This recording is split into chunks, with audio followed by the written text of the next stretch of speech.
Hello and welcome to another episode of the Uncommon Energy Podcast. On this week's episode, we're going to be talking about some exciting new news for Pokemon TCG live streamers. The Pokemon Company International has enabled drops over on Twitch. So if you're a streamer or someone who watches a Twitch live stream, we'll talk about that. Some cool details, something cool that they're doing. We'll talk about some new upcoming cards, the next couple sets that have been revealed, the timelines for them, and our predictions. Not really our, no special predictions here, but what will most likely be the rotation date for the standard format, which happens every single year. We'll talk about kind of our theories and thoughts on that. And we'll, of course, have Guess That Flavor Text, everyone's favorite segment of the podcast, with some cool updates as well, thanks to a community member. We'll give some of those updates and fun facts when we get to that segment. And then we'll close out this week's episode by talking about the two regional championships that happened this past weekend. There was one down under in Brisbane, Australia, and then one over in Europe in Gdansk, Poland. We'll talk about the results, the controversy and conversation that has sparked because of one of the decks that won one of those tournaments. Should a certain card in the standard format be banned? We'll give our thoughts and more. And then, of course, we'll close things up over on our Patreon with the bonus episode, our special weekly bonus episode exclusive to our Patreon supporters. If you want to support us and check that out every single week, a little bit of extra content from us. The place to do that is over there on Patreon, patreon.com/uncommon energy podcast. My name is Chip Ritchie, joined here as always by my friend and co-host Azul GG. What's going on, Azul? How we doing, buddy? How's your week been?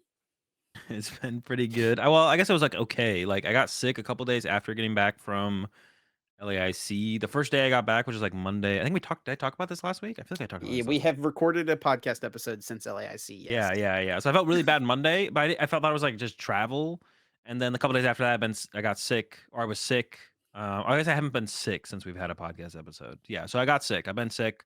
Finally got back to doing the content stuff on Sunday. So I streamed on Sunday. Didn't I feel great yesterday? Felt like I was like, I don't know, getting Dude, I sicker. feel like you get absolutely No, it's all right. That's what everyone in my chat was saying. I've gotten sick you get twice out of the hosed by the 5 Poke events. Flu every single tournament. Twice out of the 5 events. It has been the last 2 events though that I've gotten sick at. So, but it's definitely the like traveling internationally hits a little bit harder than like a Sure, regional sure. for sure. So like that's part of it. I think like I said, I just felt really bad on Monday when I got back from LAIC just due to the travel, not much sleep. I didn't sleep. I had really bad sleep in Brazil as well. It was not good. And I was one of the people who was on the bed. Like I was on the bed and Grant curled up on a couch.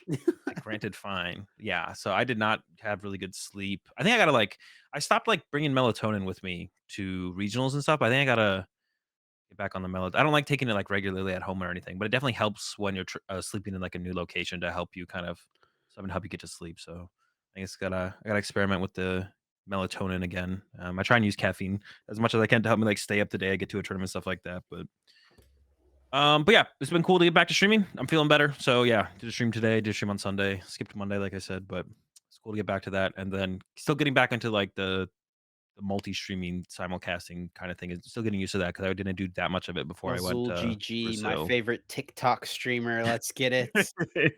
Yeah. Doing the streaming on the TikTok too as well. So yeah, it's pretty cool. Yeah, I'm enjoying getting back into the content stuff, as I always say. How about you, Chip? How was your week? I don't think you got sick, so probably better than mine. Yeah, I did not get sick, so definitely better than your week. Yeah, it was pretty good. Nothing too special or anything going on. I did play in a league cup over the weekend. There was one Okay. not too far away. I did not do super well. I played Maridon. I started 2-0, was feeling good. Round one, I played against someone who was playing Wug Trio Mill. Of And course, so of I was course. like, let's go. This is what it's all about, baby. The League Cup grind, hitting Wug Trio round one. You'll love to see it. Oh, The I thought game you was would over in approximately 6 minutes. I thought you hit them round 3. I thought that's what you were saying. I thought you yeah, okay, okay, keep going. I was like, No, yeah, I "Damn, hit them 2-0 Wug round one. Trio?" Sorry. And then so I started 2-0. And then round three, I played against a guy playing Urshifu Iron Valiant. It was not fun. And I lost that one. And it kind of went downhill for me from there. But yeah, had a good time. Grant played at the same cup as me, and the sneaky little bugger brought Snorlax stall. and he also did not make top 8, so it happens. I That's lost funny the 'cause, last round actually to yeah, you'll never guess what deck I played against in the last round. uh, Total non-meta deck, yeah, does off it the win wall, and okay, I lost to it. does it win through drawing prize cards or, like, an alternate win It condition? wins through drawing prize cards eventually. Okay, so I'm thinking some kinda spread deck, like, I don't know, Miss Magus spread? No, it was Serena EX Oh, Hisuian Braviary, let's go. You which I lost? think I should totally destroy. I had Lost Vacuum, I had Double Bravery Charm, like, I have everything to, like, get around all his little Oh, yeah, you can shenanigans. just, like, hold the bravery charm and then attach Dude, it. I know, Okay, but alright. I opened up Iron Hands, I went 2nd, I went Research, I drew into Raichu and Squawkabilly. Also, Okay. in that opening Research hand to play the game, I had to research away a Lost Vacuum, which is, like, pretty important to get rid of his Panic Mask, so I had to Yep, research yep. that away. Also, like, through 4 energy cards and Super Rod.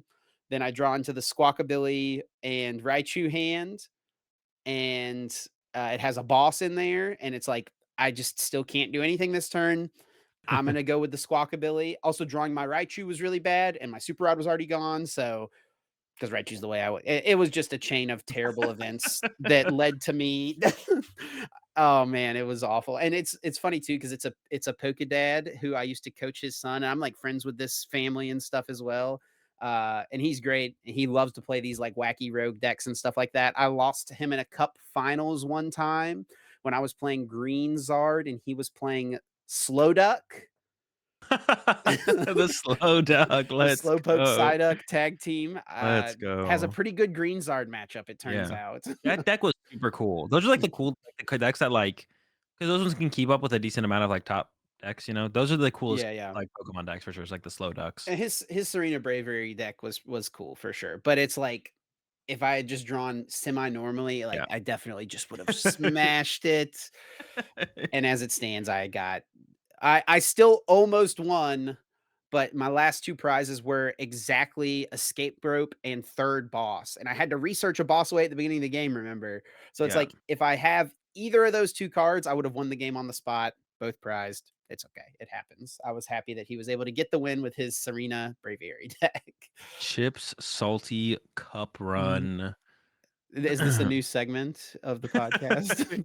Salty cup Maybe. runs. We won't get him from Salty Azul though, because he locals? won't go play in league cups. Yeah. Although, like, to be honest, like, recently I've been kind of maybe just because, but I was just at LAIC, but, like, I don't know, I just like competing. I was, like, thinking more about someone asked me about it if I was gonna register for Liverpool, or something like that, which I'm not. I think the European regionals I'll try and go to is maybe the one in Sweden and then maybe the second one in Germany, Dortmund. But that's coming up soon, I think, actually. I don't know. But, like, I don't know, I just like competing a lot. LAIC, like the ICs, like LAIC and even OCIC, Dude, they're you should just still go to league cups, man. It's like no, it I'm not gonna is go to League Cup. fun and you can play something that you're not gonna play at a regionals. Like that's why I'd Grant rather played just go Snorlax. Grant was like, I want to play Snorlax because I know we'll never play this deck at a regionals, but it's like interesting and I want to play a stall deck. I won't get to play it at a regionals because we'll never play this deck. So I'm gonna play it here at this cup. we'll never play it because Grant says anyone with a brain cell can beat Snorlax control. So that's why he's the reason we'll never play it. Is he wrong um, though? Well, no. not really. I mean, yes. No, I mean, Because no. I don't know, bro. It won a regionals. So that's what I'm saying. Like the deck is solid. It's a solid Yeah, yeah, deck. yeah. It's definitely a solid deck. What was I saying? Oh yeah, I would just like rather if I wanted to really like be competing more, I'm just playing online tournaments. To be honest, like that does it for me as far as Yeah, like it scratches the scratching that itch. itch. Yeah, but they're it's tough because playing in tournaments on BTCG Live is just so like not truly miserable, but it's not great for sure. Just like the idea of a bug deciding a game, like would be on one side or the other. Like me losing or me winning that way is just like so deflating. Like so, Yep. Had a TCG Live coaching session go awry this week due to a TCG Live bug because someone was trying to retreat a Gardevoir with reversal energy and like 3 psychic energies on it, and they want to retreat the psychic energies. The game just totally freezes and then auto discards the reversal energy when it catches up. nice. It was Yeah, broken. that's kind of annoying. I wish like more of that stuff. The gameplay, like they're doing pretty well about like the keeping up with the bugs and stuff. Like there's not that many bugs in the game right now. The guardy stuff is still annoying when your opponent concedes while you're using the ability or using the ability in general is pretty annoying. But the gameplay just needs to be it's like it needs a little bit of an overhaul, like, it needs, like, one of those big video game updates where everything just feels smoother, right? That's Yeah. what PTCG Live needs. One big update, well, it'll probably be a couple, but it needs that first big update where everything just feels smoother and better after the update, right? We're kinda missing that's what we're, like, the next big thing I think that we're waiting on for PTCG Live, but, it's getting closer, it's, developing. Well, and speaking of TCG Live, there was definitely a bit of exciting news for the TCG Live streamers out there, such as yourself, Azul. The Pokemon Company International announced earlier this week that Twitch drops are enabled for TCG Live creators. So this is something Did that they've they been they didn't doing announce it though, during, did they? huh? Trust Your Pilot announced it. We didn't hear anything from Pokemon, did we? I guess so. Well, I just assumed that this would have been announced somewhere. Like, how did? Oh, he probably just saw it from his Twitch dashboard or something, I guess. Yeah, I assume that's, like, where it came from. Interesting. Okay. Well, Yeah. however, maybe it didn't get announced, but it got discovered by the It happened. community. And that is Twitch drops now available. This is something they have been doing during the like regionals and internationals broadcasts, where if you watch those streams, you can get in-game rewards for your time watched. But it's cool that it's now available to creators as well. And the different rewards you can get range from booster packs to Elite Trainer Box sleeve sets, and even Mew EX and Mewtwo promo cards from the Ultra Premium collection. So yeah, I mean, as a streamer as well, this is something you have talked about in the past, like wishing that For a they would while, do. yeah. Yeah, it's cool to see them finally, yeah, to finally do it, to be honest, and, I mean, I guess, like, the one thing that's just weird is it's not available in the, PTCG Live category. It's only available in the Pokemon Trading Card Game category on Twitch, which is, like, kind of annoying because the products are for people who play PTCG Live, Yeah. and the streamers who streaming it for the people who are most likely to want to use these to abuse these drops and use these products are gonna go to the PTCG Live category to watch streamers. So there's a little bit of a disconnect there. Obviously, like the Pokemon regionals where these drops like initially started happening are streamed in the Pokemon Trading Card Game category, not the Pokemon Trading Card Game Live category. So I it kind imagine of that's makes probably sense. where some of the like it just auto.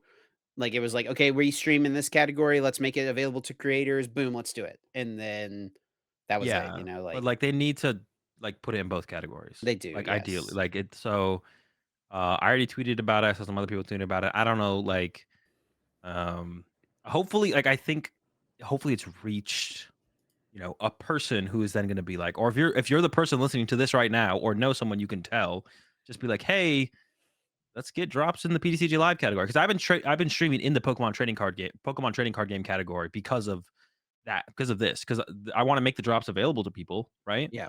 And it's pretty. I mean, this is pretty decent stuff, right? I mean, the booster packs are kind of whatever, but like the ETB sleeves are cool. 'Cause I assume that's what you get, right? You get like Yeah, it's the sleeves and, the sleeves in the deck box or whatever. promo card, I think, as well. Yeah, and then like the Mew and Mewtwo or whatever. So it's like pretty decent for just like chilling, watching someone play the Pokemon trading card game live, right? But it'd be nice if it was available to the people in the category that where the people are most likely going to be able to use it. Because like the Pokemon trading card game category is just usually people doing breaks. So those people don't actually like play the game. I mean, some do, I'm sure, but like what I'm saying. The people who play the game are going to the PTCG live category, so it'd be nice if those people could get the drops. And I don't know how many of the streamers are like even aware. Like, I don't know where Mahone is streaming. Actually, that's what something I was gonna check this morning. Um, I saw him streaming. I wasn't sure if he was streaming in what category he was streaming in, or if he's even. To be honest, I would not be surprised if Mahone is just not aware. Tricky Jim is just not aware that the drops even happen because I feel like uh, he's sometimes more disconnected from that kind of stuff. I think he would have seen it.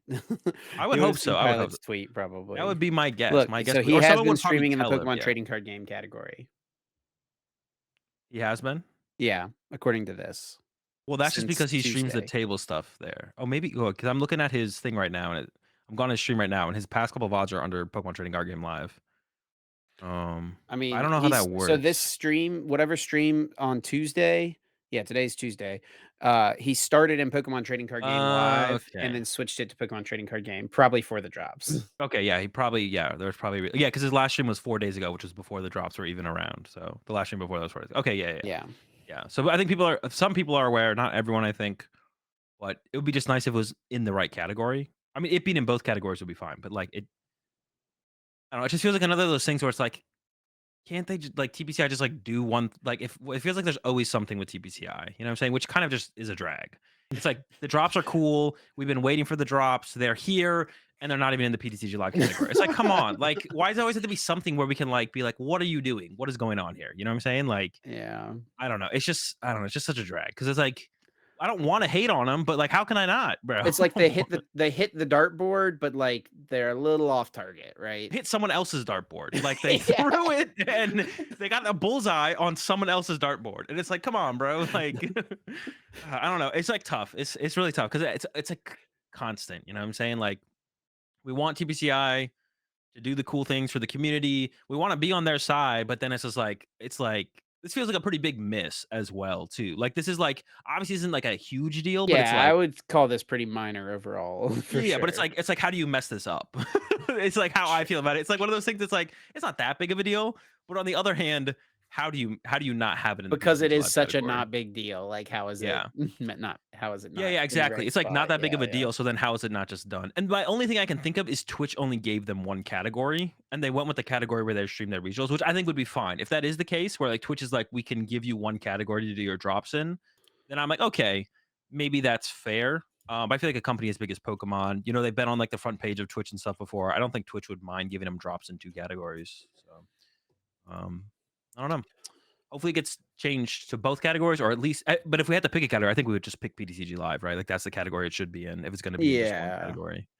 Well, yeah, I mean, I think that's what we would pick, but it probably isn't what they would pick because they want it to be in the category that they're streaming their tournaments in, and they're gonna be continuing to stream their tournaments in the trading card game category, right? I mean, I guess, but like, I mean, between me and Mahone, we're gonna get more traffic to people watching streams to getting on PTCG Live to submit the stuff than they are. So, I mean, like, that's not true. The no, regional me and streams have actually been doing really good recently. It's like yeah, but 3K plus.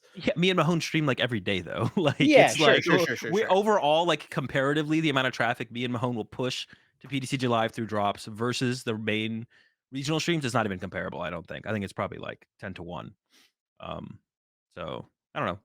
Just for those numbers alone, it seems reasonable to put it there. And that's just me and Mahone, right? And then when LDF or whoever else is on as well, like there's that much more. So yeah, hopefully it's just like I don't know. It just feels it's like another one of those things where it feels like yeah, it is just such a small thing, but how do you not get it right, kind of thing.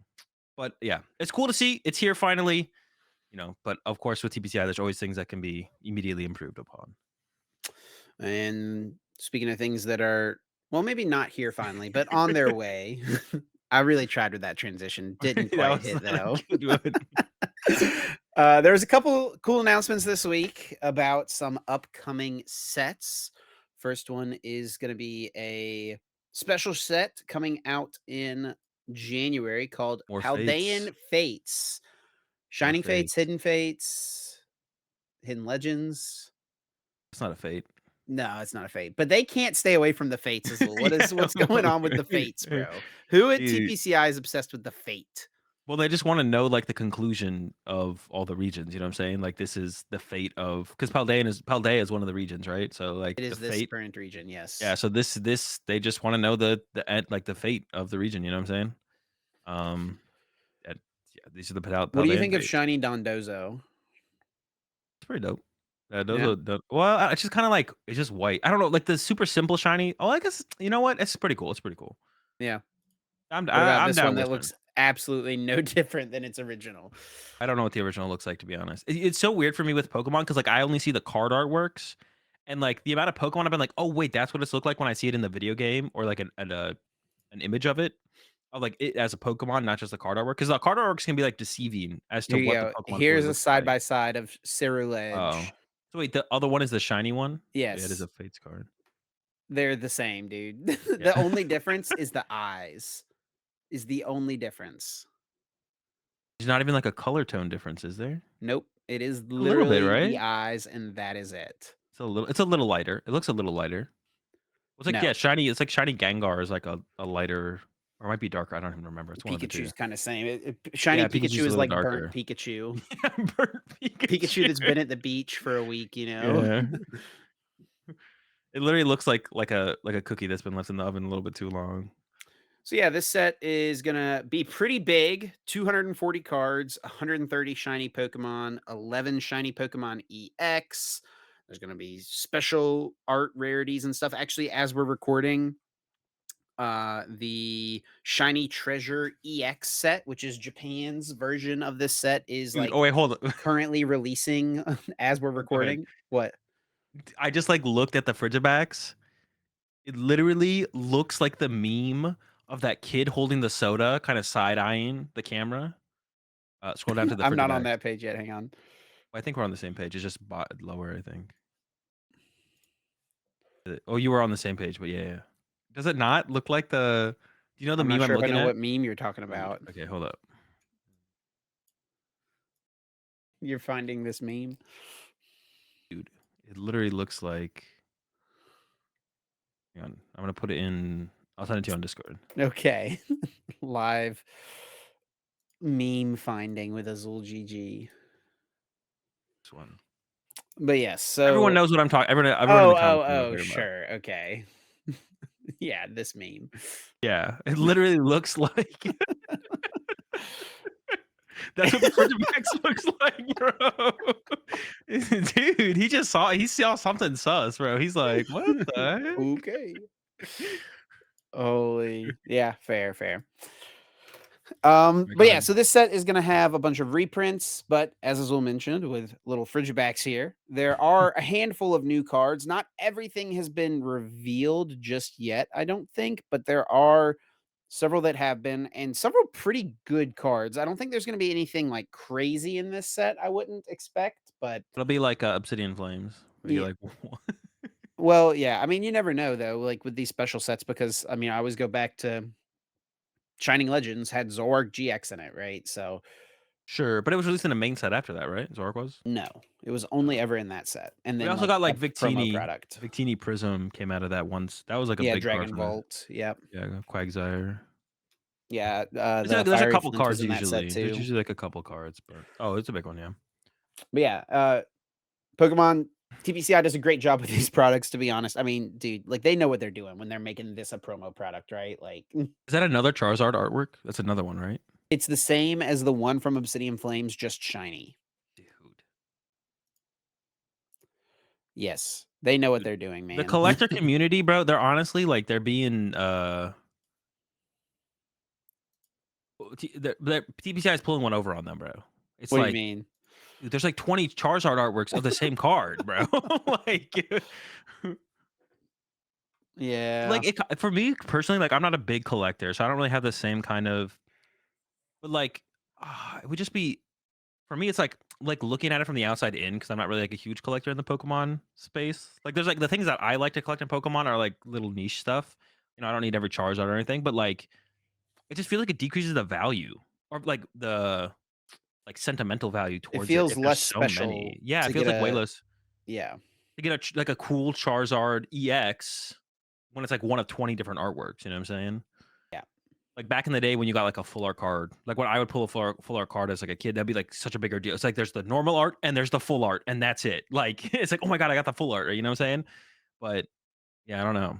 On the outside looking in, it kind of it feels so what is, like, the word? There's more to Consumerist. chase, but it does devalue the, like, it makes it feel, when I say 'Cause we devalue, I don't mean, like, monetary, I mean, like you said, sentimental, right? Like, it just yeah. it does feel, and that's, I think, kinda the case for just Well, we talked opening about this with, sets in general right now, right? Because I don't know, like you back like in the X and Y era, you got 6 ultra rares per box. Now yeah, you get 12 ultra rares per box because you get yeah. the illustration rares, the character rares, and all that stuff mixed in there as well. Which those are cool. I'm glad they're doing that, but there's just so many different versions of all these cards, right? Like, It it just does feels feel a little too really much. Not even just like you're talking about Charizard specifically, but like not even just yeah, that. Like, yeah. I don't know, even It just feels in really like it any would of be the really trainer cards that come out, there's like 3 different versions of it.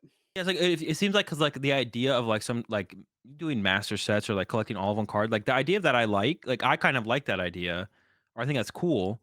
Um, like I've been personally like I don't know, I've been collecting like one of each booster box when they come out.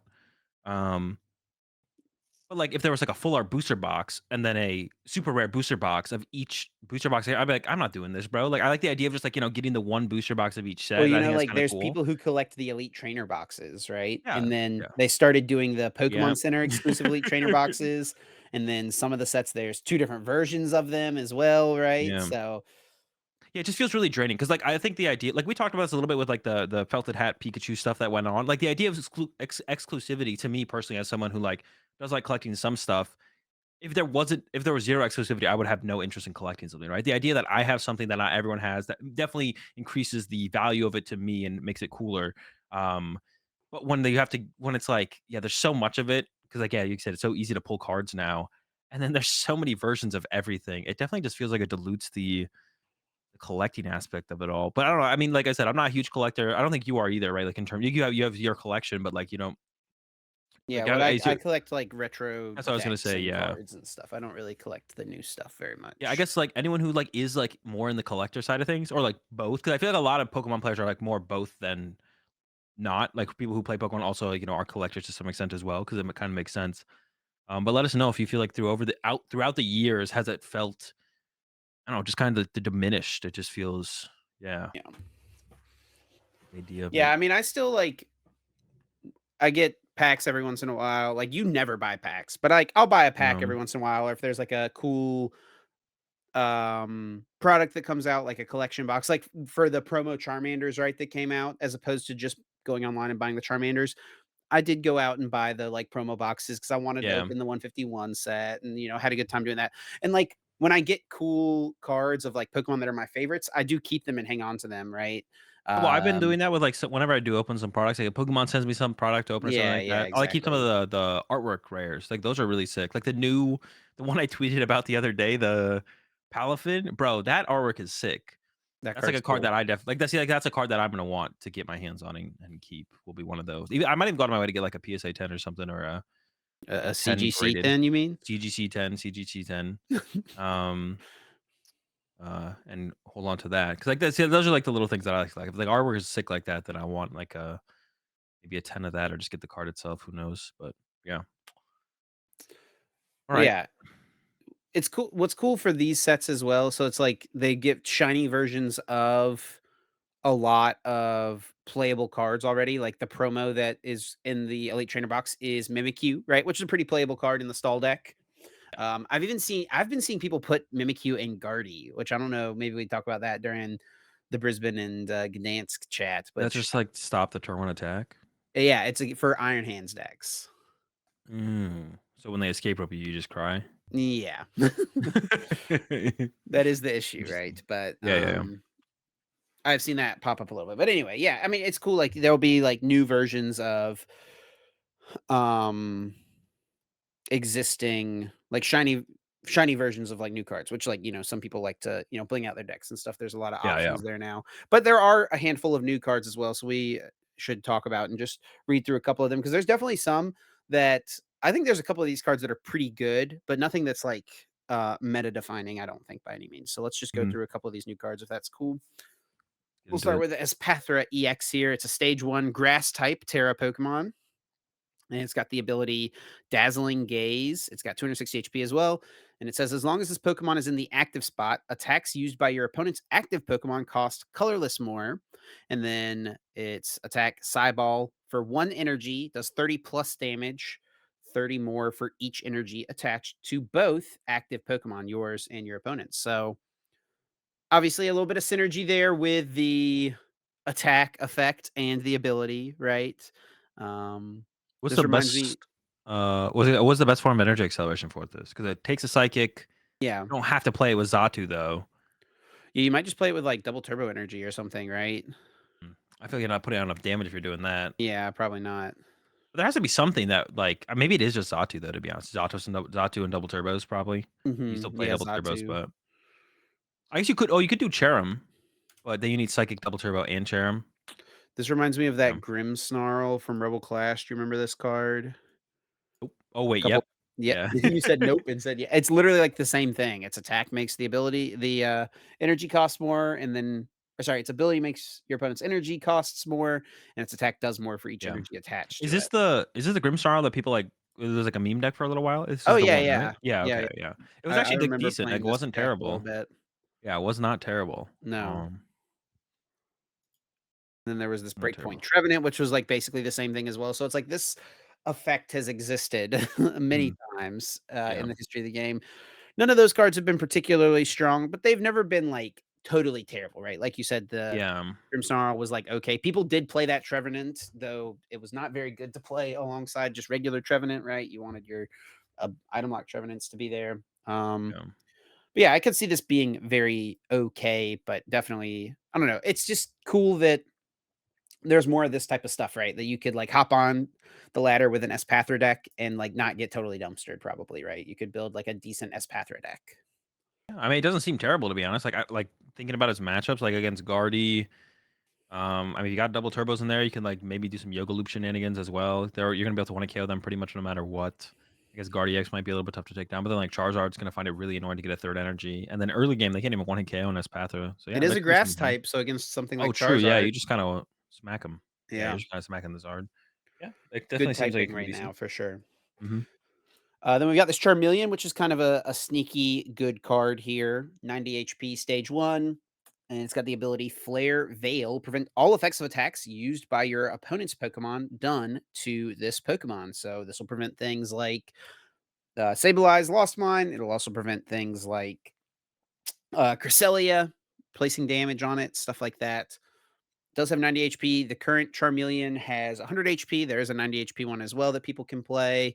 Yeah. You could play a couple of this one with Level Ball. I don't know. I could definitely see this becoming the optimal Charmeleon for Charizard decks for sure.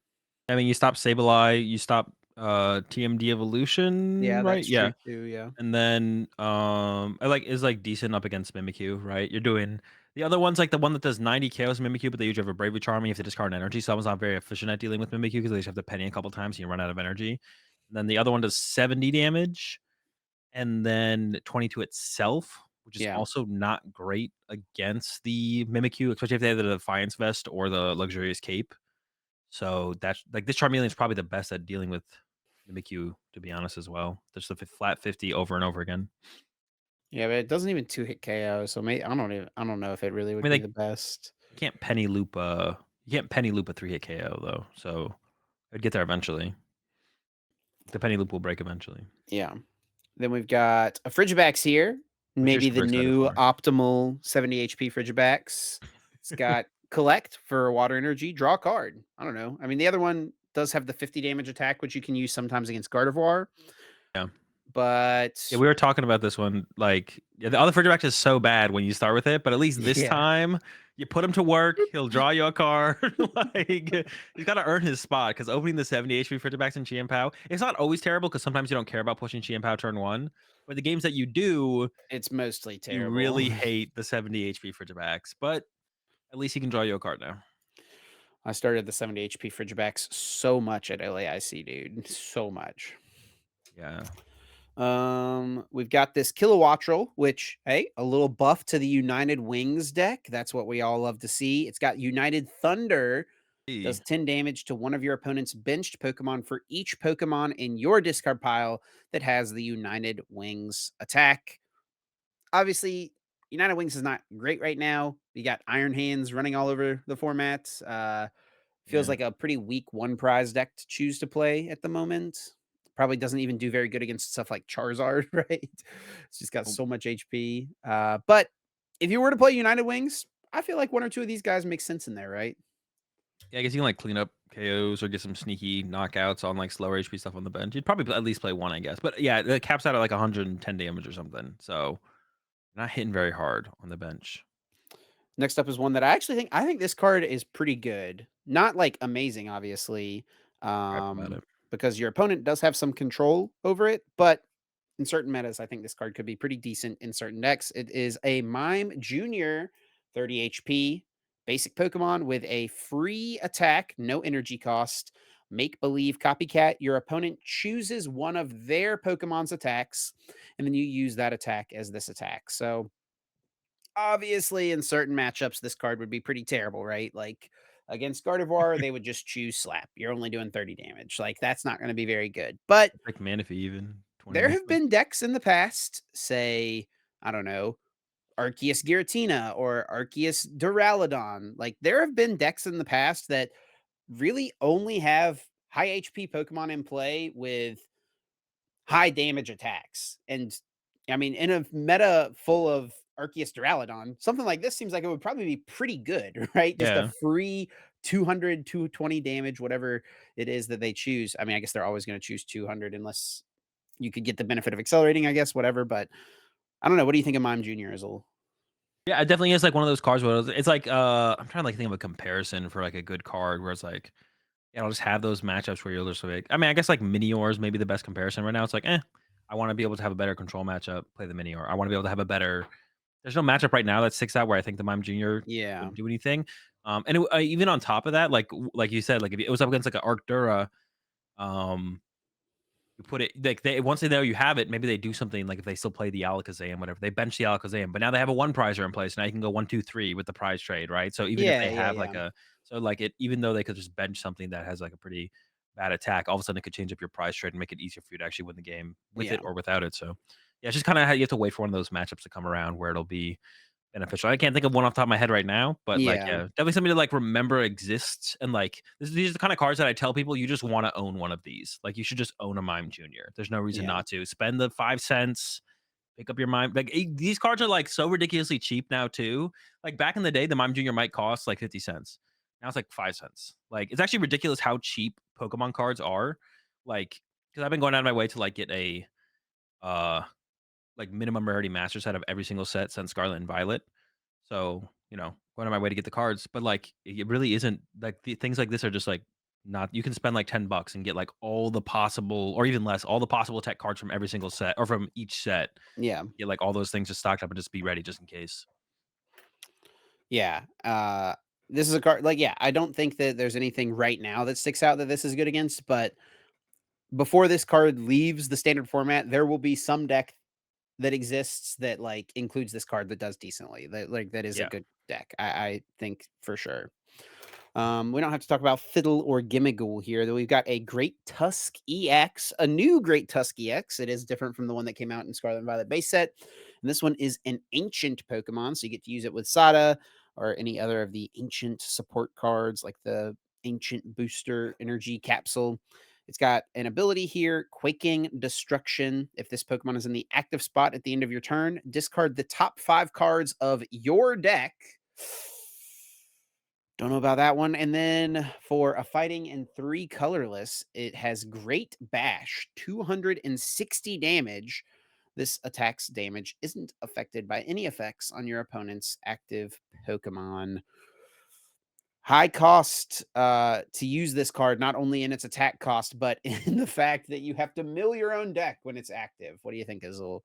Yeah, I mean, you'd have to be a Path deck, I think, right? Is there anything else that can, like, shut off your own ability, or is it just Path? I think it is just Path right now. Yeah, so it'd have to be a Path deck for sure. And Garbo, if Garbotoxin comes back, maybe. Um Yeah. Yeah. I think, I mean, that's a lot of damage. Decent HP on a basic 250, put a Bravery Charm on there, It's a lot of 300. damage. Yep. 260 is a lot. Like, there's a lot. This is the kind of getting to the territory. This is what we were talking about with Charizard EX, right? We're like, it doesn't look that good, but if the stats are high, and that's what the big thing that carries Charizard EX is its HP, right? Yep. If Charizard had less HP, it would not be as good. It's like perfect, and I think it's fine for Charizard to exist in the meta the way it does. But yeah, once the stats get high enough, sometimes it's like, all right, how do I brute force this thing out and then just start cooking, right? Because so this could be one of those cards for sure. I Because mean, put could there ever a be a Grim Charm on world there. where like you would play this in a Roaring Moon deck and you would play Dark and Fighting Energy, right? People play the energy switches. Like maybe if there was some I feel like Moon already like kind of you'd want to take advantage of its high Moon kind of already HP. one shots everything, I guess. Yeah. So you'd wanna take advantage of the thing's 250 HP, Yeah. make it 300 with a Bravery Charm. Or there's, like, the fighting thing too, reduce the damage your fighting Pokemon takes by Or the booster whatever. capsule. Oh, wait, yeah, booster capsule for plus 60. Yeah. Yeah, we're cooking, 310. We're 310 on up a there. basic's pretty good, man. Yeah. I think we have to play Path, though. I don't think we can let our ability trigger too many times or we're cooked. The win con against this deck is literally just, like, add more stadiums to your deck and then, like then you lose or then you win. We've got another EX here, the Iron Treads EX, similarly to the Iron or sorry, the Great Tusk. It is a Paradox Pokemon, so this is a future Yeah. Pokemon, and nothing really special going on here. Just one attack, no abilities, just one single attack. Two metal and a colorless. It has Clad Rolling. I almost said Chad Rolling, but it is Clad. it, this Pokemon is definitely a Chad rolling around, right? Iron Treads, the Chad. The Chad. Clad rolling 150 damage. You may discard a future booster energy capsule attached to this Pokemon. If you do, during your opponent's next turn, this Pokemon takes 150 less damage from attacks. That's a lot of reduction. Yeah. They But got 220 HP though, like base. I don't know how we're getting the extra metal energy on this thing either. Is there any? We don't got metal saucer. nope. Lost zone iron treads.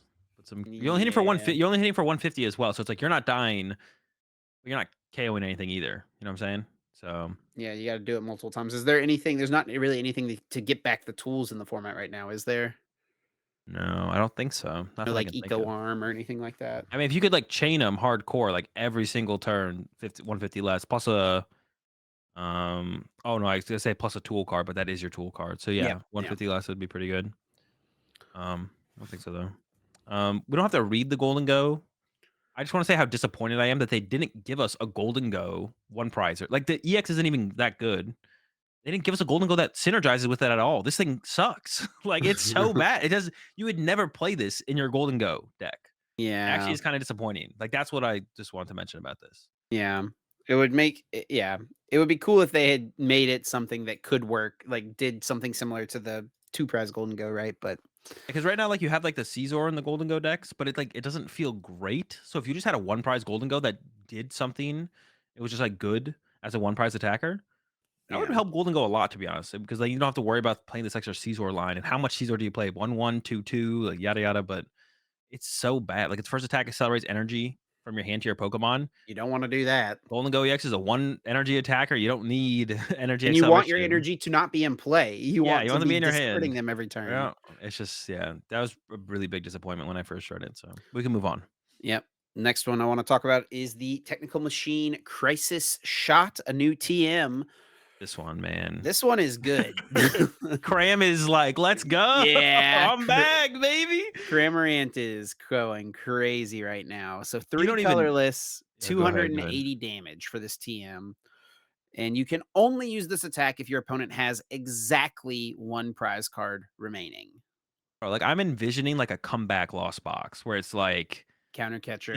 you got Devo, you have TM Devo spreading with Sableye. If you're up against different matchups, you're like taking knockouts, and then you're like, let them go down to one prize card, and then you're like cram, crisis shot, counter catcher, two prize cards. Like this card is I think is this is just a stupid card. Like it's This literally card's super good. it literally says Cramorant does 280 damage when your opponent has one prize card, and you're playing a one prize deck, so they have one prize Dude, card. this card Like, is good in just, like, other stuff too. Like, 3 colorless um, energy, 280. Like, maybe your deck nothing not being built around it feels like the harder, and also guaranteeing being at one prize card is the thing as well, right? Yeah, sure, but there's You're plenty playing of like decks that a can like, I'm like, you're not gonna slap this in a Miraidon deck or anything like yeah, that. yeah. But that's what I'm saying. Like Guardy's already wanted KO and stuff. You know, they'd rather play Luxurious Cape probably to Yeah, sure. enable the Cleffa or the Screamtail a little bit better. So, but this with Cram just seems disgusting. Like this, like Yo, is this what Lost Tina needs? Lost Tina needs. I mean, no, Cram is Lost Tina now. Like Lost Tina's There's done, no bro. Tina After this, anymore, you got this yeah, thing. after this thing card comes out, what's the point of playing Lost Tina, bro? We got it. We got Lost Tina in So a you tool can card. do 280 on other turns. Yeah. Well, but then if you're using three oh, so it's like after you you go Lost Tina, Cram. Okay, yeah. I think just like a deck built around this is probably makes more sense.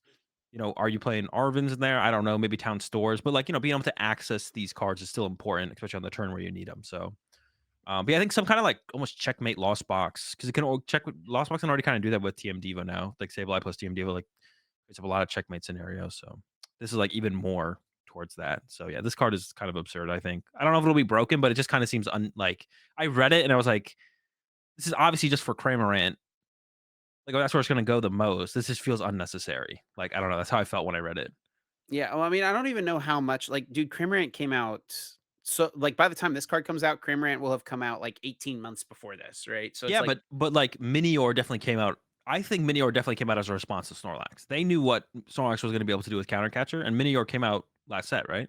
Yeah, Like, that's fair. I think they were like, "Yep, Snorlax and Counter Catcher is really good. They definitely Let's do give them an design cards, answer." like, thinking of everything in the format, but, like, they also think about the future and, like, where the game is going as well, right? Of course, yeah, yeah, but, like, Cram is still in format. They coulda waited until Lost Box maybe dies with rotation, then give us this, right? Or I guess this actually, like, fits with the May theme this that will they come can't out give it to when us. rotation happens, or no, we'll get this No, the before, before, right? yeah.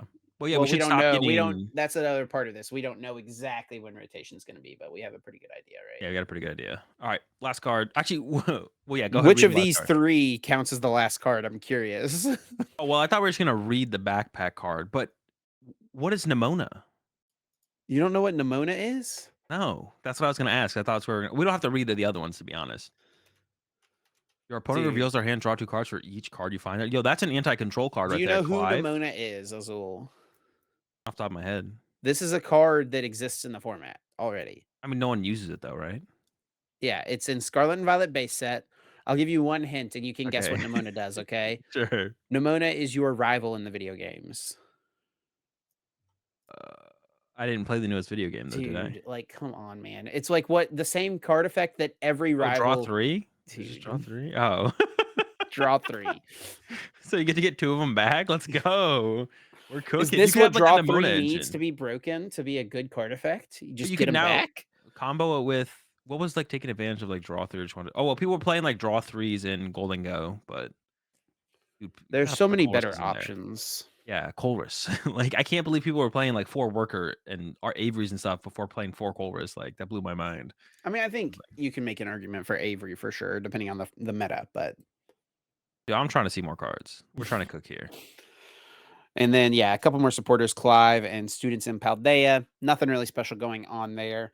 Those are the new cards revealed so far from Shiny Treasure EX, which will become our Paldean Fates set. But that's not the only new set that was announced. In fact, today, Poke Beach was they said they can exclusively reveal March's English SV5 set will be Oh, called. wait, hold on. I didn't read that part. Does that mean Poke Beach got the go ahead from TPCI to be the first That's what it news outlet sounds that like, yeah. but Which I is don't a know. I think that's a big step forward in terms of Dude, this sentence has been said at the beginning of so many articles over the years. oh, okay. Wait, on Poke Beach? Yes. Oh, okay, probably not then. Yeah. But that's what it sounds like. It sounds like they were given this information first, but I guess not. A lot of this is also theory on the part of Poke Beach as well. It says it's temporal forces. They're predicting that it'll be based on Wild Force and Cyber Judge. The set's coming out in January in Japan, and based on those names, Wild Force and Cyber Judge, they're predicting it'll be more future and ancient Pokemon, which would be Walking Wake and Iron Leaves, because those are 2 Pokemon that came out in the video Mhm. game simultaneously as downloadable, like, Oh, wait, so this isn't a new special block, raid right? This is the battles. second half of the first block, right? Or of the Scarlet and Violet block. We're getting into the second half, yeah. Yeah, okay. But a block is what, 8 sets? N no. Well, oh, like, of like, Like, the regulation mark? well, Scarlet and Violet, like, initiated the new block, right? Yeah, What so people call it. blocks would be all of the Or Sword and Shield cards or all of the Sun and Moon cards, right? yeah, yeah, yeah, that's what I mean. It's Yeah, like yeah, 12 yeah. sets usually. Okay. Okay, okay, okay. So Yeah, that's this what is I meant, that's Scarlet what I Violet 5. so it's, like, 3 years worth of sets? Yes. Okay, okay. How long have you I been thought it was playing 2. this For some game? reason, I thought it was 2. Has it been 2 in the past? Where it was like I thought it was 8, like, main sets and then a bunch of little Mm-mm. but it's 12 main So, like, sets. X and Y came out in 2014, Yeah, and then then we X had and Y 2015, 2016, yeah. 2017 was Sun and Moon. Yeah, yeah. Okay, that makes sense, that makes sense, Yep. yeah. I don't know why I thought it was 8 always. Like, I guess I just had the nu like, if I thought about it, I'd probably realize it was, like, 3 years more so. But it basically is just 3 years of sets for each block. Yeah. Okay, cool. For some reason, yeah, for some reason I thought I don't know what I thought, to be honest. Alright, but yeah, keep going. Continue. So, yeah, temporal forces will be the March set, apparently. Yeah, I don't know exactly where this data comes from. Also, I guess I'm hoping that this is, like, okay for us, like, that this is, like, kosher to talk about at this point because it's on Poke Beach, but Oh, Pokemon usually doesn't release stuff that's, like, not They release leaks sometimes, but I think they avoid that, like, they do not release stuff that's, like, I leak. mean, like that Mew card that's been leaked all over the place, right? Is that here? No, but that's That's what I mean. was talked about on Poke Beach. Oh. Um, what was I gonna say? Oh, yeah, for some reason, I guess I thought, like, A-Specs coming out was, like, us leading to a new block or something, but it's just, like, the next mechanic, which is, like, always the first set of the Usually, a new year mechanic has, like, a does new lead to a thing. new block, yes. Well, But, they're like, the also the first mechanic set of that each is year. the new block kickoff well, not so, like, First set at the so beginning there's the first set each blocks. year, which is this Blocks gonna be are this like set. the series, right? So Yeah, this is yeah, yeah, we're yeah. in the Scarlet and Violet block, but within that, there's usually, like, 3 new game Yeah, yeah, mechanics that yeah, come yeah. out that separate the blocks based on regulation marks normally. And now with the newest set that came out, we have yeah, they are I'm just looking at cards. So A-Specs will be in this set though, right? We're assuming. Yeah, I we mean, are they will be, assuming. they We don't will. know for A-Specs sure. will be in this set. They'll be in this set. This is like the first of the new 4. So yeah, A-Specs will be out. Um, I thought that for some reason I thought that the newest set was a new regulation mark, but it's actually not. I thought that Oh, this set will be the new regulation Paradox mark. Rift. But yeah, but that is weird actually because normally the start of a new mechanic would be the start of a new regulation mark. No, stuff usually lags, right? Because like, Prisms lagged. Like, we lost no, but we weren't up to a rotation Well, with prisms were a Japan. little different. That wasn't like a full like it was a new game mechanic, but that wasn't the flagship game That's mechanic. true, that's true. But The they kinda came flagship in, game like, mechanic was halfway. Ultra Beasts. Or So it was Ancients and like so Futures the a way it flag went but so Ancients and Futures aren't a flagship mechanic. I guess not. Yeah, Yeah, they are so coming in, like, halfway through the first so 4. this would be A-Specs will be this flagship mechanic, Yeah, I guess. yeah. So what was the one before Ancient and Future? It was Well, it was just the new generation. So just it always goes like EXs. It new was just EXs. generation, It was just EXs. new game mechanic, Yeah. and then new game mechanic is like how it's broken up. So like yeah, it, for in this instance it was EXs. But like thinking back to like Sword and Shield, right? It was um Vs, and Pokemon then Vs V and V stars. Maxes. Yeah. It was Vs and V Maxes. Then it was V the stars. styles. Then it was Oh, styles. true. Single Strike, Rapid Strike, and then Yep. Fusion Strike came out after, and then it was V Stars, and that was the last game mechanic. And then going back even further to Sun and Moon, it was GX Pokemon, Sun and Moon came out. Then it was Ultra Beasts, that was the new game mechanic, and then it was Tag Teams, that was the new game mechanic. Yeah, yeah, yeah. Makes sense, makes But sense. then, like within that, there was the Prism Stars and stuff I've like just never that. really thought about that too deeply before. This like, the stuff just kinda comes out. It's so much easier to actually for me to keep up with what rotates, though, because of the set number or letter. I'm bad. My bad. The The set regulation letter. mark, Yeah, the regulation mark. yeah, That makes it that is so much definitely a good easier. thing that they have added to cards now. Yeah, yeah. Keeps everything just locked in, knowing where it's going is nice to know. But yeah, so we'll be I getting so remember when just one more thing, whenever Celebrations first came out, I played at a 1K tournament and someone had a Tapu Lele GX in their deck like a couple weeks after Celebrations came out because they pulled it from Celebrations. They're like, "What do you mean? Why can't I play this card?" I just pulled it from the new set. we all wish we could play that card. Like, you can play it, I can play it too. So yeah, this will be like a culmination of all the stuff that Japan is getting between now and this is supposed to release on March 22nd. And we can basically just assume that's when rotation will hit as well. Last year, rotation hit with our March set in Scarlet and Violet. Yep. This next year, we're getting this towards the end of March, March 22nd. It's pretty safe to assume that's when rotation will hit for us as well. Rotation might hit Japan sooner though. Japan's might be in like Which is January, what which is happened one of the last usually year. is.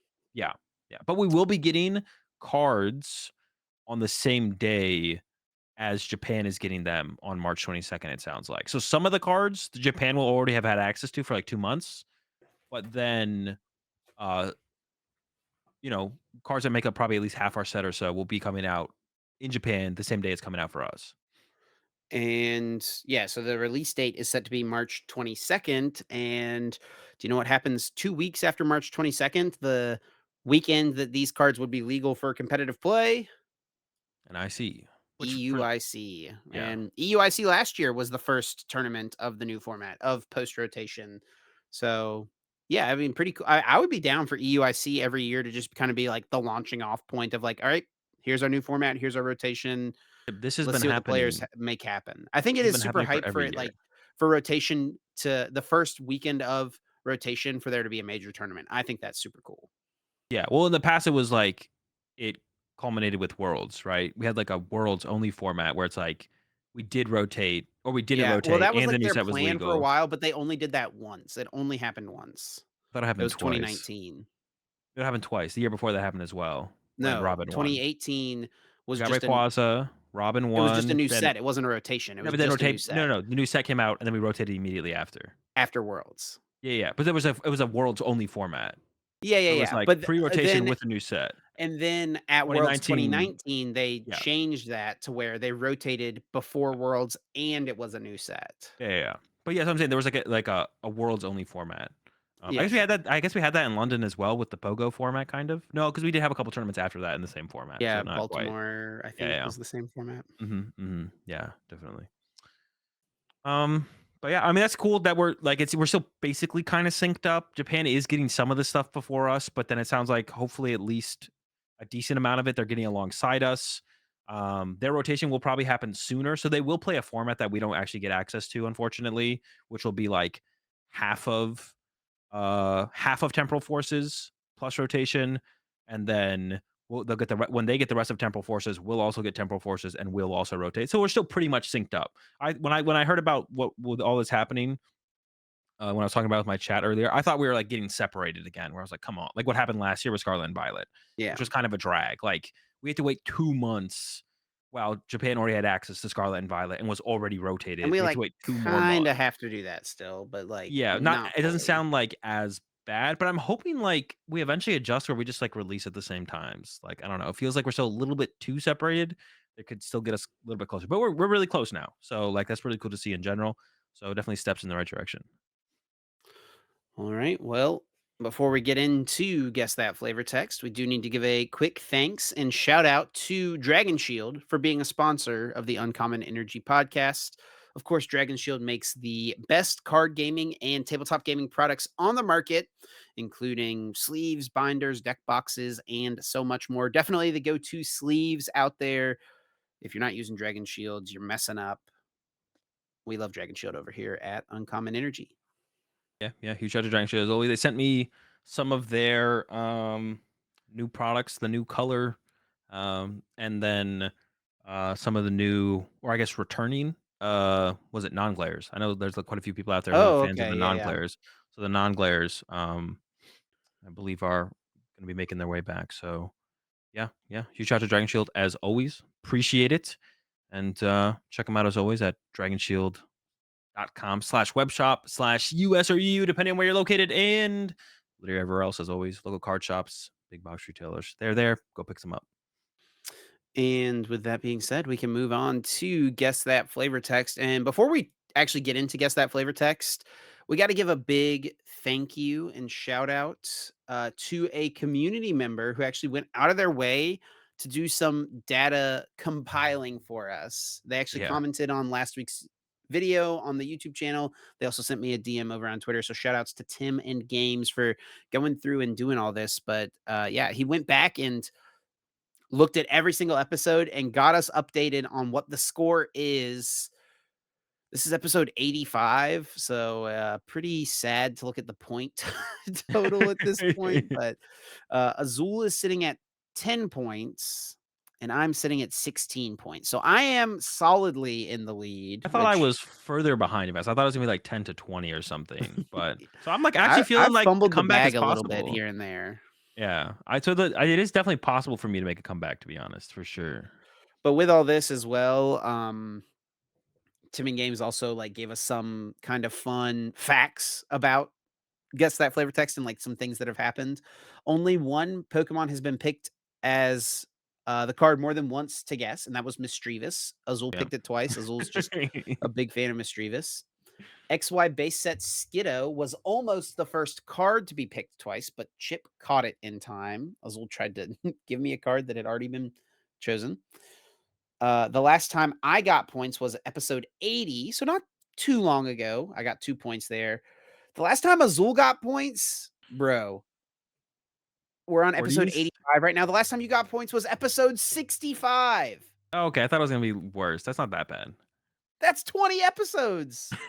Yeah, but I'm still only 6 points behind. This looks worse for you, Chip, not me. I think it looks pretty bad for you. I mean, I guess it's 20 episodes, but within that, that was only 10 guesses for you, right? Because we alternate every Yep, other week. yep. So 10 guesses in a row of getting nothing, right? Okay. Azul got the first correct guess in episode 1, and I got my first one in episode 8, tying up the score before we introduced the lifelines in episode 9, which that was definitely a huge help. We needed the Yeah, lifelines. lifelines are necessary. Joe Bernard was our only guest to get points, was in episode 20. And I'm the only one to have ever gotten 4 points with a guess, which was episode 56. There's a couple I should have just like the Ice Cube one still haunts me to this day. It was Should like have I just knew locked it, it in. I just should have said it. You only got 1 point on Ice Cube. Yeah, it was really bad. And then and one more stat here is how often each lifeline has been used so far. The attack 60 times, the set 55 times, and the stage 61 times. So shout outs to Oh, Tim and really? Games for getting this information compiled for us. It's something I've like meant to go back and do to like get back up on the score because I used to keep track of it all, but then like we just kind of missed it a couple times. I didn't go back, catch up on it. And so we got just a little too far behind. Always meant to go back, never ended up doing it. So I'm thankful that Tim and Games went out of their way to do it. So I'm up 16 to 10. And this week, it's Azul's turn to pick. And yeah, let's intro the segment, I guess, Azul. Yeah, yeah. Guess that flavor text where one of us picks a card and then reads the flavor text on the card for the other host to try and guess the Pokemon the card belongs to. Get 4 points if you get it right without using a lifeline. For each lifeline you lose, you get one less point. The lifelines are what set the card is from, what stage the card is, read an attack name on the card.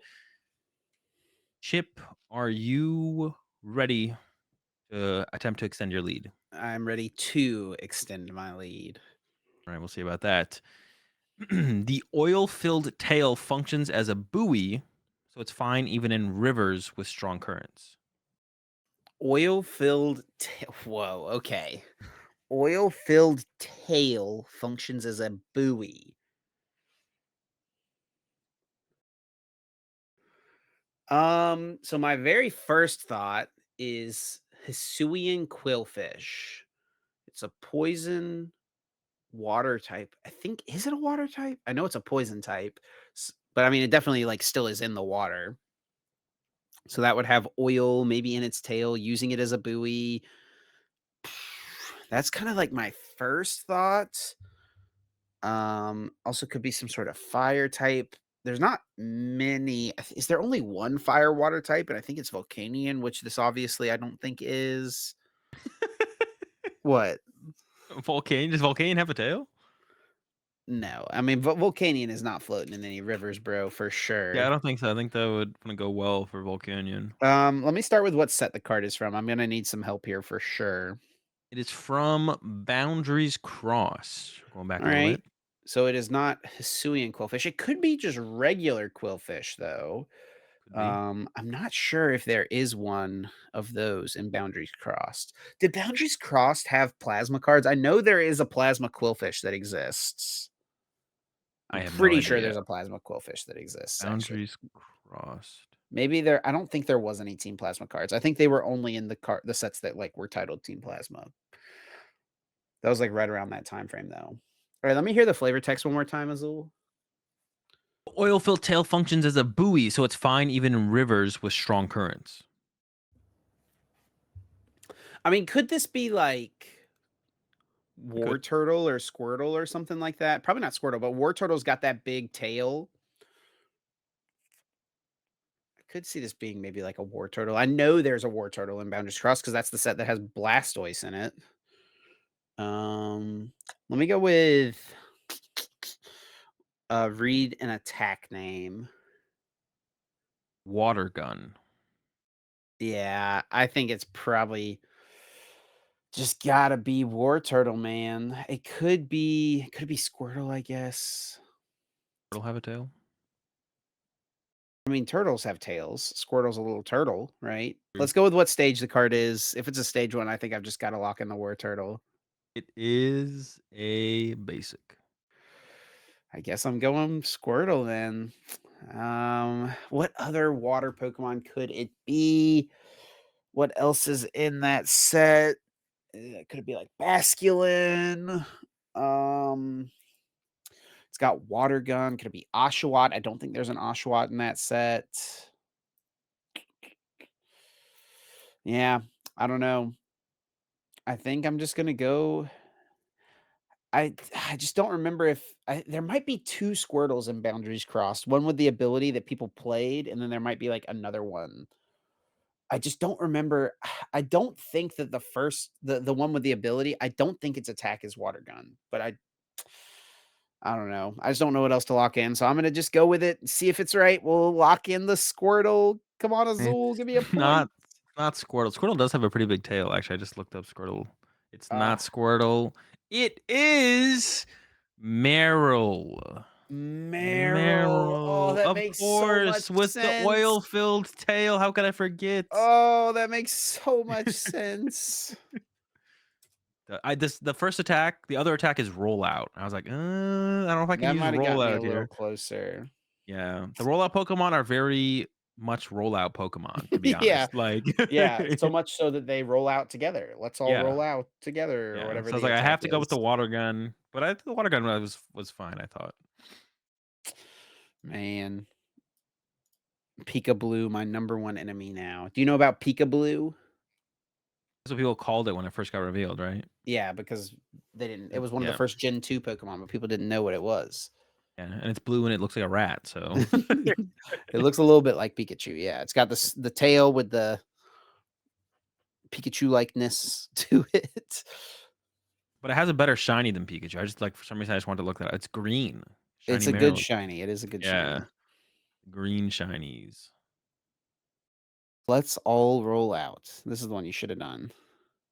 But what's this flavor text?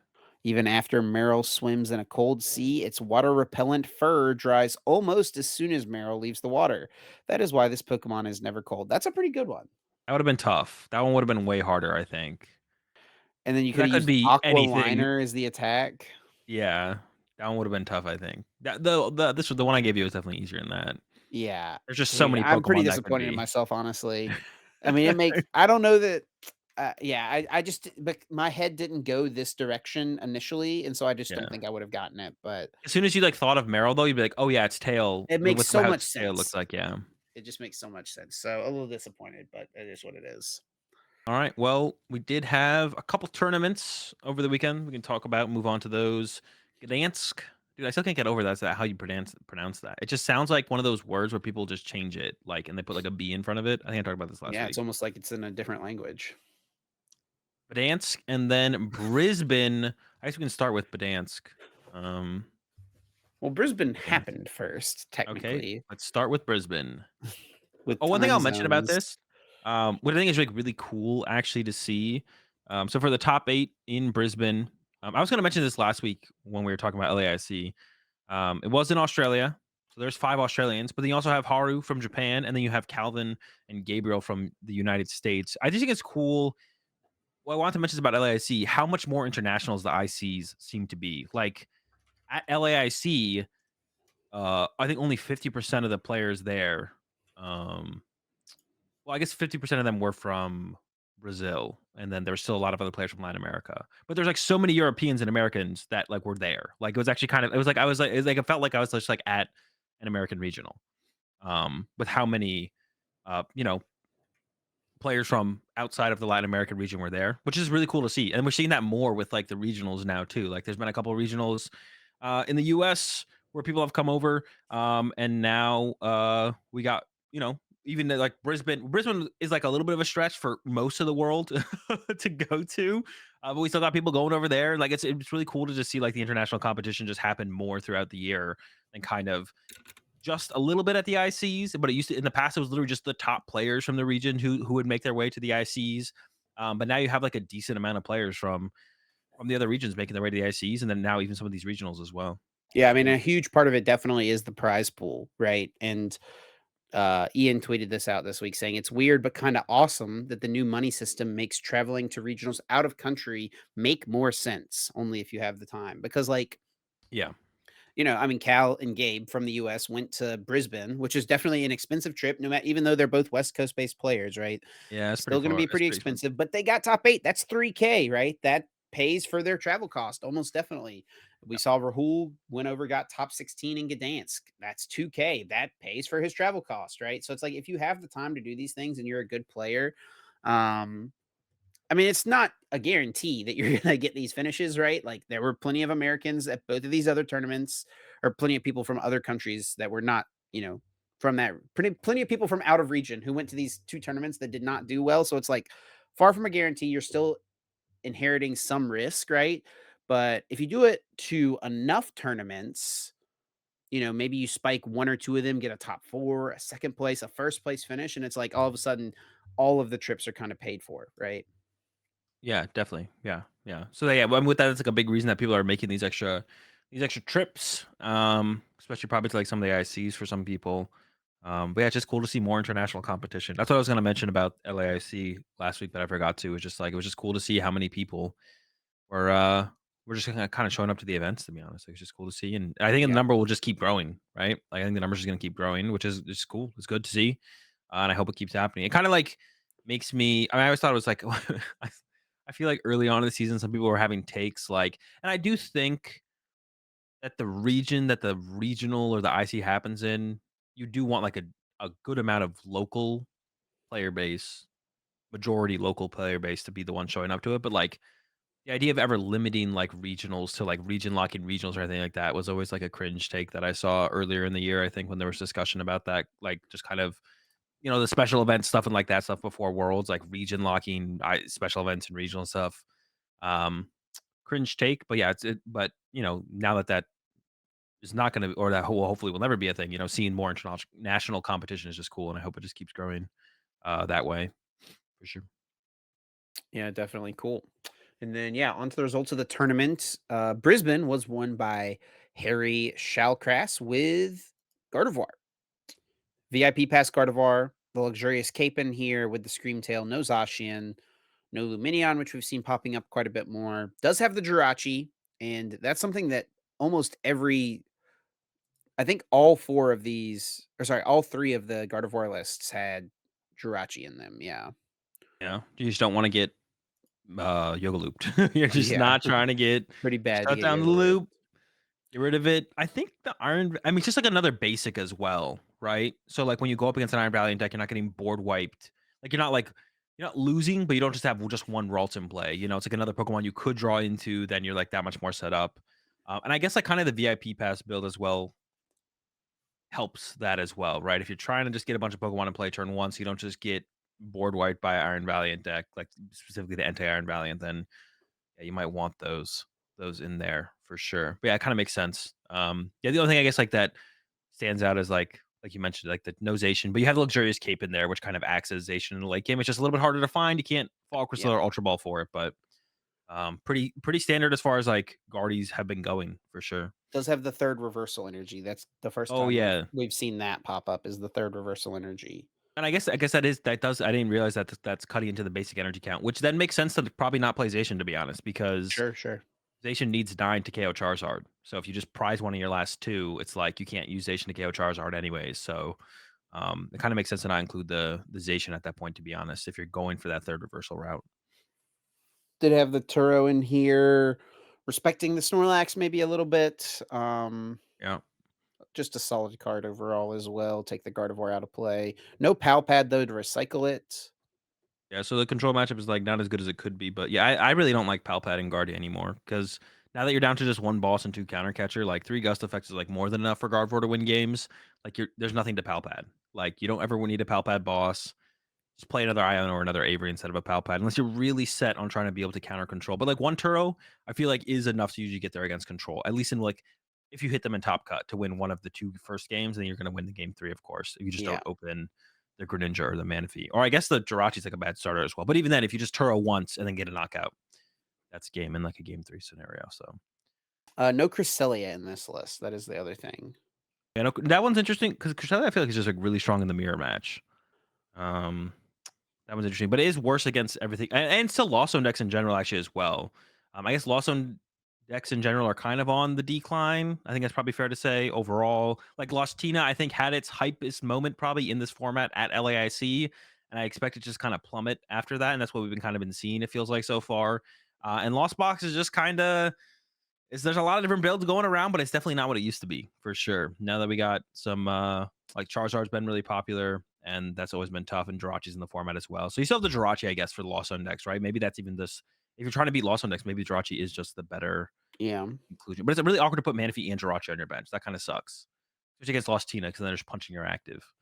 But I guess if you have the Jirachi, maybe maybe you don't ever play both. It's just one or the other. Playing both, I guess, would be a lot.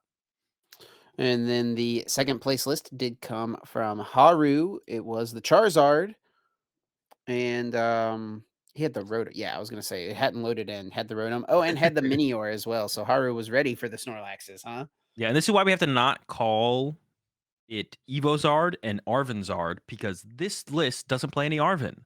So we got to call it Evozard and Pidgeysard because sometimes they don't play Arven. So what Zard list are you talking about at that point? This Zard list goes under the radar at that point. Um, but yeah, I did had the Rotom in there. I think Haru actually played something similar to this at LAIC, if I'm not mistaken, because I think Grant played against Haru. I might be mistaken on that though. But yeah, respecting the control, which I think is the correct thing to do right now. Right, the top two decks in the tournament, and there was 2 Snorlax control in the top 8 as well. We're respecting the control a little bit more. The Turo isn't as much of like a beat control card, but it's definitely like I mean, having it as an out is pretty nice, right? But yeah, the Minior you're playing to beat control. It's not in there for anything else. So, and I do really like the Rotom. The Rotom's we'll take a look at the Gdansk results, but Robin also played the Rotom in a Charizard build to a top 4 finishing Gdansk. And yeah, I do the Rotom is just kind of good, probably. I like the Rotom for sure. It's cool. Yeah, I think we're gonna see more people going this way. The no Arvin definitely catches you off guard a little bit, but I know Yeah. still a good supporter, still have decent odds to just set up Pidgeot. And usually if you can set up Pidgeot, you can still set up a Yeah. Charizard turn two, right? Yeah, you're still like yeah, if you like have a decent turn one and then you play Iono to start your turn, like there's a good chance you're getting Candy Pidgey into Zard. You still have like a Force Seal Stone in there, which basically acts as like a fifth or a candy, or just like plus one of anything, right? So like whenever you're drawing those 6 cards off the Iono, everything is enhanced by You plus have one as Mew long as as you draw some other well. piece. Yeah, so you still got a lot of pieces to like put together.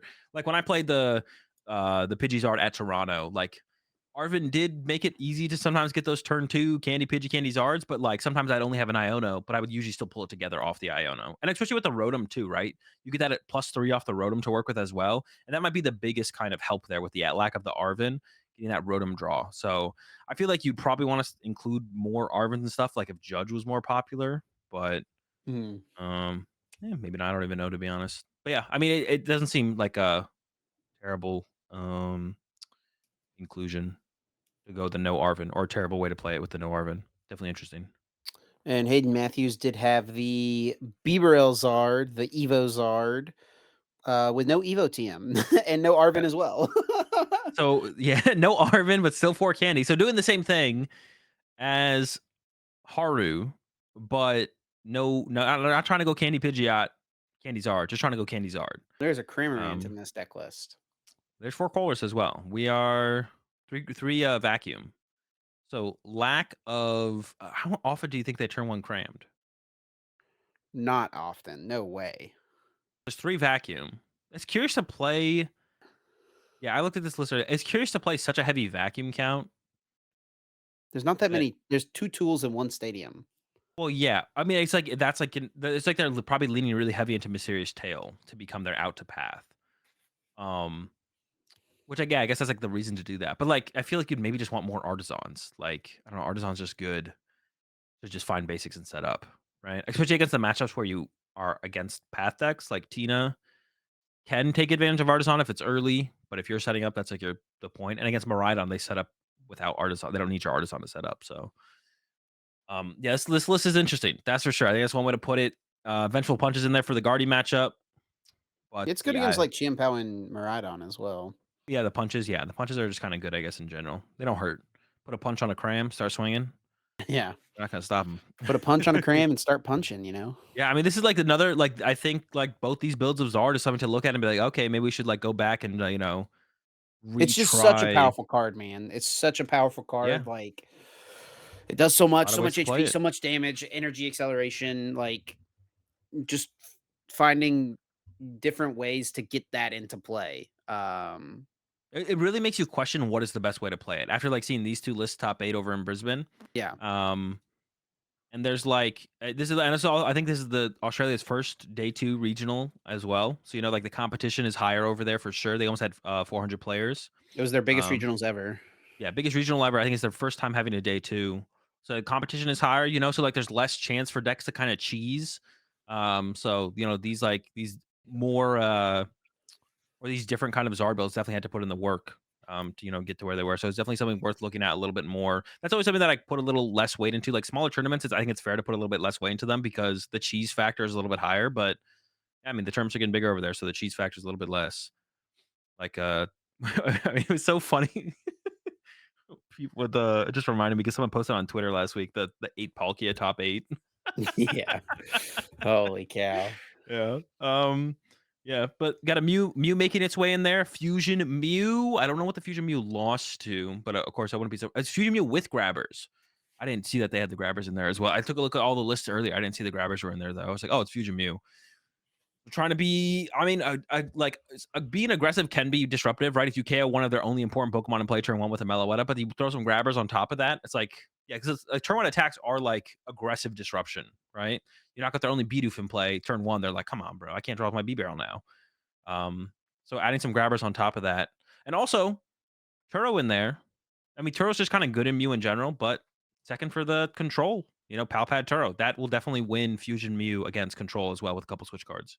Yeah, I mean, I think part of me thinks like Fusion Mew just has a decent matchup against the control decks Yeah, it often definitely enough does. because you can just like aggressively judge them, right?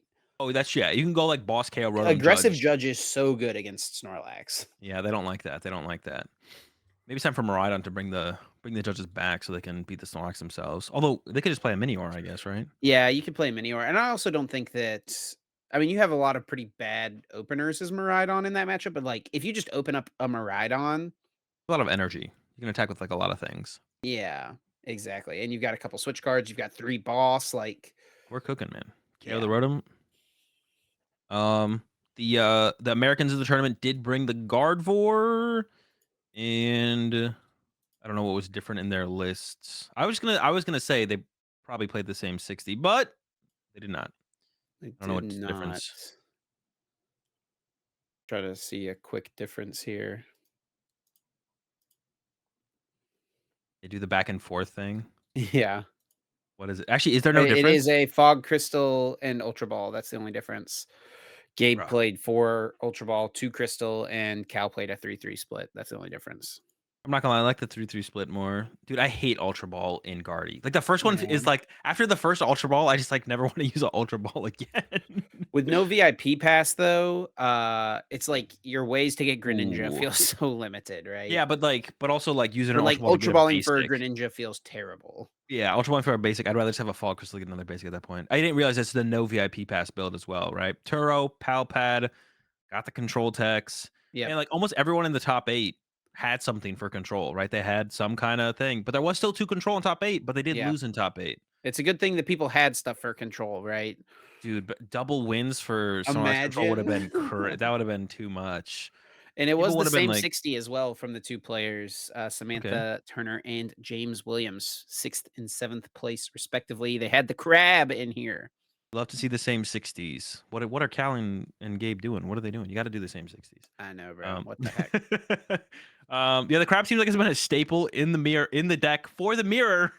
Even the control players are coming teched for the control mirror. Imagine they played each other, 60 card stall mirror in top 8. They got the crabs, bro. It's not going to take that long, bro. We're milling too. We're milling too. Yeah, it seems Yeah. like people are coming. Like, if the control players are prepping for control, this is your sign to add the Minior. Like, this is it. This is the signal. They have the crab. Put in the Minior. They have the crab. This is your signal to put the Minior in your Charizard deck and beat the control players like they're beating each other. But there's nothing too much to talk about here, right? control. I guess like one thing we can point out, double luxurious cape is like the only thing that really stood out to me. Um, and we saw the only cool new addition that I saw was the Defiance Vest from Hampus, who got top 16, I believe, over at Gdansk. Hampus is kind of known, really good European player. Doesn't quite have Sander status, but generally shows up with some more control type weird stuff. Snorlax control, not really too weird. Famously at Worlds Um, in 2019, went 6-0 day 1 with a Alolan Ninetales, just played against, like, 6 Gardevoirs, I think. was Bohemian, right? The deck was Yeah, Bohemian. yeah, it was like Yeah, yeah. Behem, but he literally I'm pretty Yeah. sure I could be wrong on this, but I'm pretty sure day 1, 6? he literally played 6 Gardevoir that had no out to I Ninetales. don't think it was 6 'cause I remember him playing on stream and he was like playing a standard, like a more standard setup against Okay, someone. okay. So I think it was 6, but I was probably a lot. Yeah. I mean, that's a free dub. For the for the Behem. But that's like the only cool addition that I saw. Two Luxurious Cape is interesting as well. The Defiance Vest is maybe does effectively the same thing in a decent amount of the matchups as well. Defiance Vest, if you're behind on prize cards, you take 40 reduced damage. So when things are like trying to KO your Mimikyu and they're only doing like 60 damage, they're only Yeah. doing 30, so they're 3-hit KOing. Luxurious Cape effectively does the same thing in most situations. So It's better against, like, um Valiant, though, which is kind of a big deal. the Luxurious Cape is. Yeah. I mean, if they're using Iron Valiant to get through your Mimikyu, you just win. You just penny it a couple times with a Bravery Charm, you're cooking. It's not that simple. I mean, like, the main Dude. deck that's playing it right now is Entei, which has a gajillion switch cards. Like, they Yeah, but put on they enough cap out at pressure. 60 damage a turn, and you go Well, they have penny Yoga Loop too. chip. It's not getting them there, bro. All right, I guarantee no control player is afraid. They're afraid of Radiant Charizard. They are not Yeah, afraid. sure. They are not afraid of Iron Valiant's 20 damage Dude, pings. Grant played oh, we were talking about that League Cup we played in this weekend. Grant played Snorlax, and he literally played against 3 Entei Valiants in the first 3 rounds, which is, like, probably the deck's worst matchup, and You have to know how to play it though. So if it's he best of started one. 3-0 Yeah, yeah, yeah. That's what I'm because saying. 2 of his opponents bench locked themselves out Yep, of Radiant yep. Charizard. There you go. There you go. I was like, you do know have to know how to play the matchup, and yep, there we go. And again, like that's the beautiful thing about best two out of three, though. You get to adapt, bro. That's like one of the biggest things with best two out of three. I think that just makes it so good. Like, sure, there's the added effect of if you dead draw, you're not just out of it, but like being able to adapt to what your opponent's playing and like the tech cards and stuff is a underrated aspect of best two out of three for sure. But yeah, Gdansk control took it all down. No L's in top eight, and I think a lot of the lists were less prepared for control. I think overall, but I agree, um, yeah. and this list not like once again nothing too crazy, right? It looks pretty similar. Has the Only one Spiritomb. Mimikyu. Yeah, got the tomb, and there it is in Europe though. So you know what, dude? You gotta respect the You'd Mew. love to see it, bro. You love to see it. Lucas showing up with the Spiritomb. They're European. They're playing in Europe. Like, why wouldn't you? Of course. And Mew was like 11% of the meta in Gdansk. I have no idea what it was at. What's it called? It But was the most popular deck in day 2, bro. Mew was? Yes. Dude, let's go, bro. And Charizard as well, doing really. There were still two Mew in top eight, which is absurd. Like that's still like is a crazy number right there. Two, Dude, the EU Mew is unstoppable. dude. Well, apparently not. As long as Lucas shows up with the Spiritomb, Yeah, sure. Aaron, and Thomas showing up with the Charizard, we put an end to it at least in top eight. It's still crazy. There's still two in top eight though, right? So it's still hard to shut them down. But yeah, Yeah, and EU there's Mew still some is crazy stuff in this top 8 to talk about. Obviously, like, the fact Snorlax won, pretty wild. Not too often you see these type of decks winning in Top Cut because it's tough. of the Top Cut rules, right? You have to Yeah, have a winner in single elimination. So the way the rules work, it's 75 minutes. And if you get to game 3 and you go to time in game 3, which almost always happens with control, you're probably going to lose just one game to getting cheesed. And then the other game just takes forever. You go to time in game 3, and then whoever has taken more prizes wins the game. Control does not take prizes. So, yeah, just, yeah, not good for the control player. But in this instance, Lucas played against 3 Charizard on his in a way to row. the Yeah, finals, and which that's a is probably really the good best matchup. matchup for him in this top cut. I don't know. Can the Palkia deck beat two Mimikyus? You got I don't Mew know. EX. True. Okay, the Mew EX will put in some work. Okay, yeah, it's Yeah. possible. Definitely possible. I guess you probably just yeah. Okay, okay. Maybe the Palkia could keep up. To be honest, I actually don't know. There's a couple Mew switch EX is cards. a pretty good attacker against Pretty Snorlax. good. Mew EX puts in the work. But yeah, But yeah, triple so Charizard in a row. You can actually like 2-0 them. Pretty reasonably. I don't know how the games went. So many people have asked me about the finals match. Apparently, Aaron scooped, which a lot of people think was premature. And I know there's some people out there who are like, "Oh, you play it out until it's over," kind of mentality. It's like, why would you ever concede? You could possibly win in the finals. It's like, I don't. I have yet to watch the finals, but the amount of times I've been asked, "What do I think about Aaron scooping in the finals to Lucas?" I'm like, I don't know. Aaron was probably done playing against Snorlax Control and wanted to go home. They got second. They're good with it. Like, let him cook. Like, like moving on is fine there. Um, yeah. So, but Charizard, I think, Charizard did decently well over in Brisbane. It didn't have a great time at LAIC. A couple in top 16, no top eights. If I'm remembering correctly. I mean, Pedro and Azevedo were close. But yeah, pretty dominated. I would say this tournament was dominated by Charizard for sure. And if any of them had the Minior to boot, we probably would have seen a Charizard dub. So I think here was overall. the instance of the scoop from Aaron for anyone who's asking. So this is the finals. This is the setup right here. Hmm. Lucas won game one. Lucas 40 is going minutes left. first in this game. It looks like Aaron has a Charmander in the active, an Iono, an Energy, a Arvin, a Charizard EX, a Pidgey, and a Super Odd in hand. It looks like. Uh, and Lucas starts his turn, plays a battle VIP pass. Aaron concedes. Yeah, there's 40 minutes left. Like you probably just lose. Like that seems fine to me. Like I don't know. He's got a Um, turn two rare candy Charizard, you know? I guess maybe you do stick it out. I don't know. What does Lucas grab here though? You grab But a probably the Snorlax and fact a that Mimikyu, Lucas right? yeah, the fact that Lucas had the VIP pass is probably what for Aaron was like, okay, Yeah. it's just enough. Yeah, like you just grab a second Snorlax and a Mimikyu there, or double Mimikyu. Or I think maybe Lucas only Maybe played you just wait to see if Mimikyu. I It mean could be Mimikyu prized. there It could could be be Mimi prized. prized, but Yeah, yeah, it could it's be right prized. here. Yeah, there it is, getting lined up to get taken. Yeah, I don't know. It just didn't seem that bad. Like I don't like if Aaron's like checked and it's just like, bro, I don't want to go through this anymore. You're gonna win anyways. Like you have 40 minutes to deck me out. I'm gonna deck out in 40 minutes. Like, I'm down to go next. One thing I'm actually curious about with all these Charizard players, I guess it's a little bit more telling. If you're not playing the Arvins, you're probably definitely choosing to go first. But if you're playing the Arvins, I'm curious to know, Aaron, Robin, because there's kind of been this back and forth a little bit where it's like, me and my group that played, or our group that played Charizard and Toronto, we're choosing to go second majority of our games. But then I know like Azevedo was like choosing to go first at Curitiba. So I wonder what other people I wonder what the European Charizards do. So the American Charizards go second, the Latin American Charizards go first. What do the European Charizard players do? I'm curious.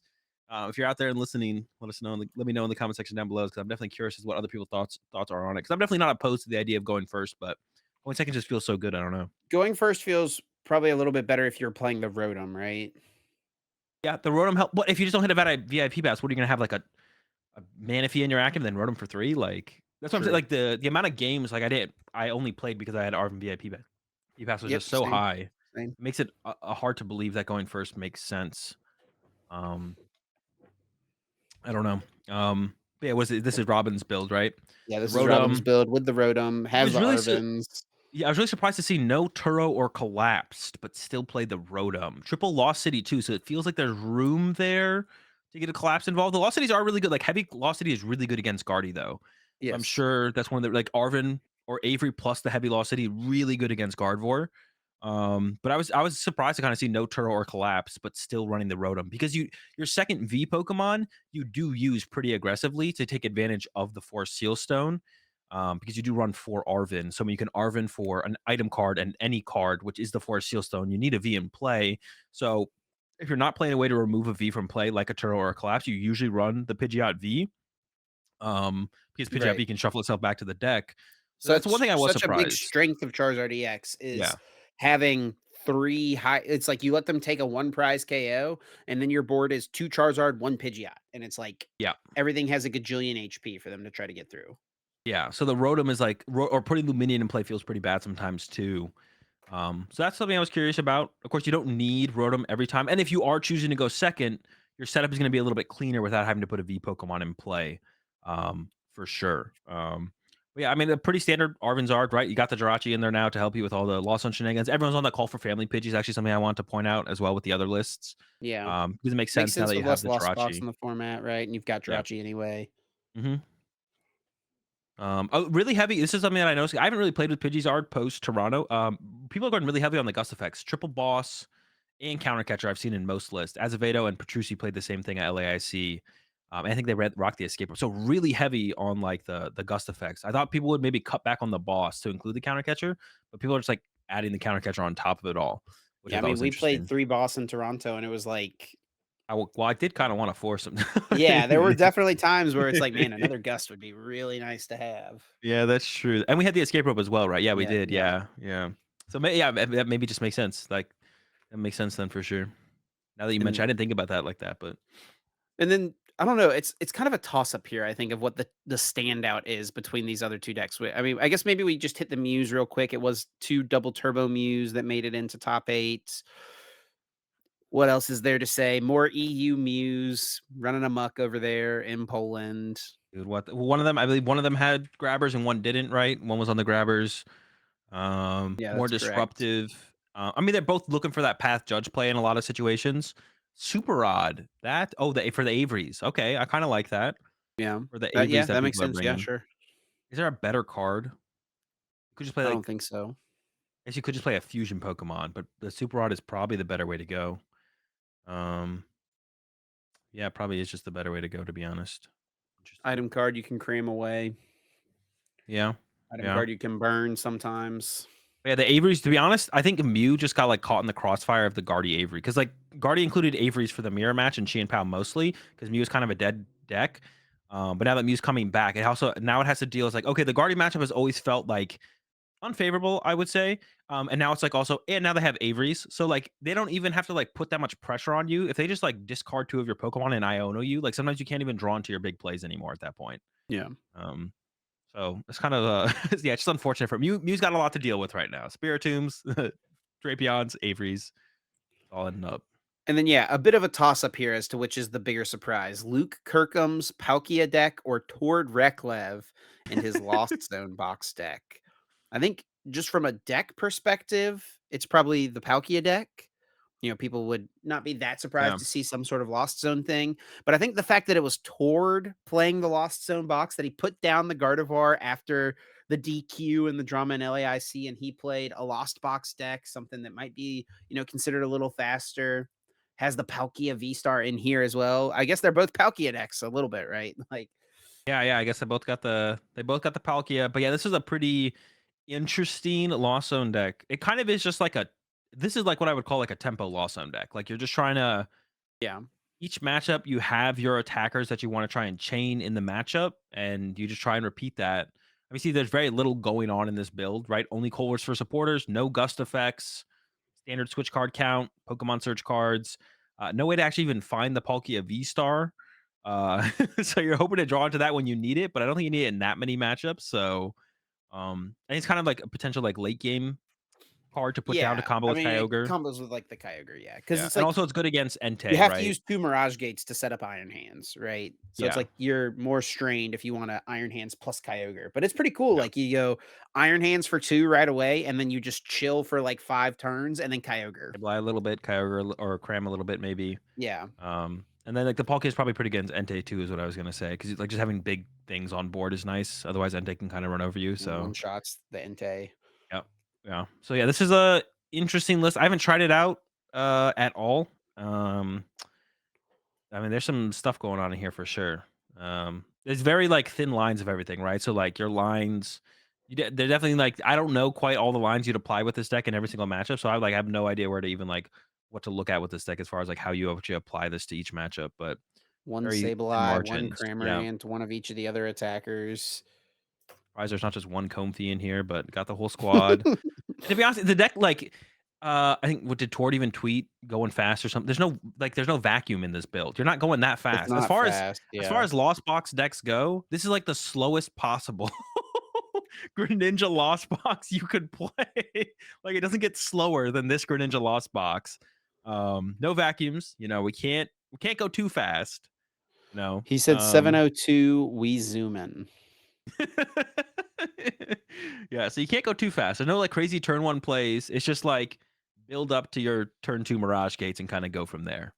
Um, Definitely. But, yeah, I mean, Torty another top 8, no surprise with a crazy Lost Zone list. I guess that's the surprise, right? That's definitely the surprise, um, for sure. Um Definitely, yeah, it definitely brings the question, how good is Lost Zone right now? I guess one of the biggest things is, like, how much are people respecting it? We saw in Brisbane, all the Guardies had their Jirachi, but you look at, like, Tord's build here, and it's, like, not even that invested in Sableye in general. You got a lot of other things you can do as far as your strategy goes, so you're not as locked out by the Sableye happening. The hands is, like, pretty big part of your Guardian matchup, I would assume. I think Pedro actually has been playing something. Pedro Torres has been playing something similar. I sat next to Pedro at LAIC and was rocking a Lost Zone Turbo, more Turbo. I think there was vacuums in that one, hands type build. And I think played that as well at Gdansk. I think I saw Pedro tweet that that's what he played. I think he made day two as well. So um, yeah. I also think another thing to point out, there was like 1,000 players. This is the biggest tournament of the year, I assume, at Gdansk. So 1,000 players that could dance, which is really cool. Yeah, The and I'm European sure regionals it are probably getting would have big. been bigger if they Would've had been more bigger, yeah. space. Yep. Yeah, it's kinda crazy how fast the size of European events has caught up to North American events. Because they were definitely lagging behind for a pretty long time, I felt like. They were just smaller events, less people playing the game, I don't know, but I bet they have so many countries over there. I bet it's just more people deciding to make the trips to be international trips, I guess it would be. I don't know, all of Europe kind of feels like the same, uh lot of land to me. But yeah, I mean, everything's so close. Like it's like everything It's all the just countries are so easier to get small and close. around, yeah. Yeah. So I don't know, maybe that's kind of it. Like people are like, oh, well, I may as well just like hop a couple countries over and go to a regional, right? Because it feels like they've caught up really fast to like and maybe would even be competing with numbers with us if they had that extra space. And we'll have to see how the rest of the European regionals registration kind of pans out. Hopefully, it goes better and smoother than the first couple because it's been rough up to Gdansk. I feel like, And then the last deck to talk about from top 8, you know, maybe the more surprising of all of the things in cut is yeah, Luke Kirkham's Origin Form Palkia V-Star deck. So this feels a little that's similar something. to what Cyrus played at Worlds, right? Bubbled out of cut with the Palkia Chimpao deck, but there's just one Chimpao in here. There's the Suicune. There's the Ice Rider Calyrex VMAX for Melanie. Got the Canceling Cologne, Cross Switchers Greninja. Lots of different things going on here in this deck. A lot. Yeah, I honestly don't know what to think about this. I definitely wanna play some games with it. That's probably what I'll do tomorrow on my stream or later today if you're listening to this All right. or when you guys are listening to this, but I've yeah, looked it's a at lot. I've looked at Luke's I did too. Stats Live. Have you looked at it already? A lot of Miraidon. Yeah, he played against 3 different decks, except for so he played against 1 Roaring Moon in round 10, and then he ID'd with Lucas in round 15, the Snorlax. Other than those 2 decks, through his 15 rounds of Swiss, so 13 other rounds, he played against 3 different decks.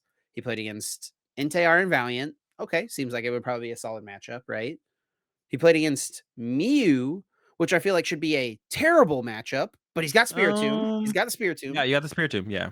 He's And got you the are like a pretty Spiritomb, but like it was a overall, lot you're of pretty Fusion aggressive. Mew. It was a lot of Fusion Mew. Yeah, but like if they're not attacking turn 1 with Meloetta, you're gonna get ahead on the prize trade and just kinda take over, I feel like, right? So like And then the last deck that he played the most of was Miraidon. He played against 4, 5, 6, 7. 7 Miraidons in 15 rounds of Swiss. And I think that's also a good matchup, like, which might be surprised. Like, you just both of you are just one hit KO when they meet each other back and forth. And Palkia's like a really efficient attacker, and it's easier, I feel like, for Palkia to get 2 one prizers in play and then take the first 2 prize And you've knockout. also got the Ice Rider as Oh, you well. also have the Ice Rider as well. The Ice Rider's in there to carry some weight as well. So, yeah, that I mean, I think all those matchups are honestly favored for Palkia. Fusion Mew probably only because of the Spiritomb.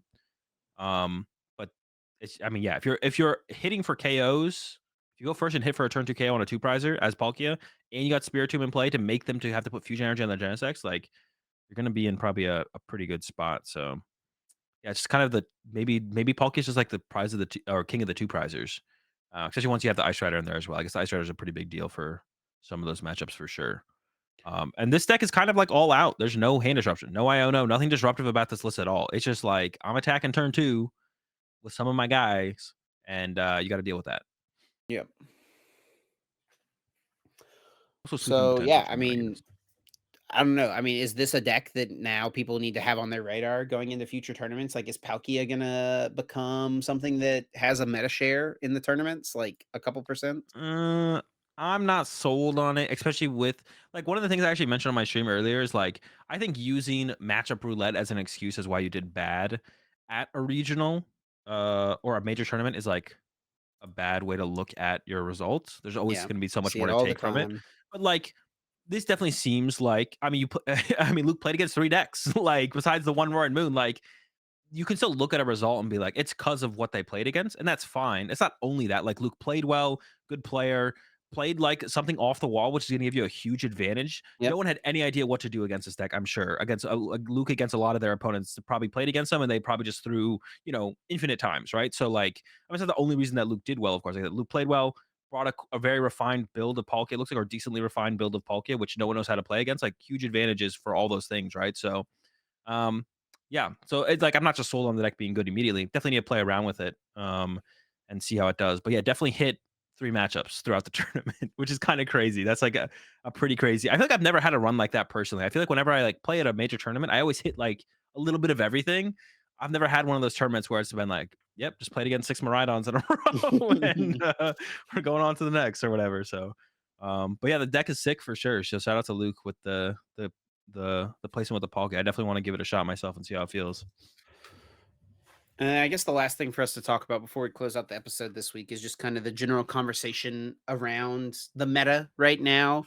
Um, kind of where things are. There were people calling for Snorlax to be banned after it won Like none of that had to in be legit Gigants. though. Yeah, that was weird. I feel like a lot of that comes from a lot of like we haven't really experienced.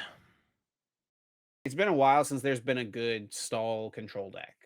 The thing is like playing against Snorlax is definitely not fun, right? And it's For like sure. Yeah. you don't get to do anything. I think people are like I think Mewtwo v Yoon was probably deceptive in how good it was against people, where it's like you feel like you're winning until they get out to Mewtwo v Union. Like, oh, they got out to Mewtwo v Union. But if I had one more turn to KO that last Snorlax, I would have had him, It felt like you were in control or you were doing something. But majority of the time, the Mewtwo v Union player was like, I always win this game. I just need to wait like one more turn, and then they get that turn and then they win, right?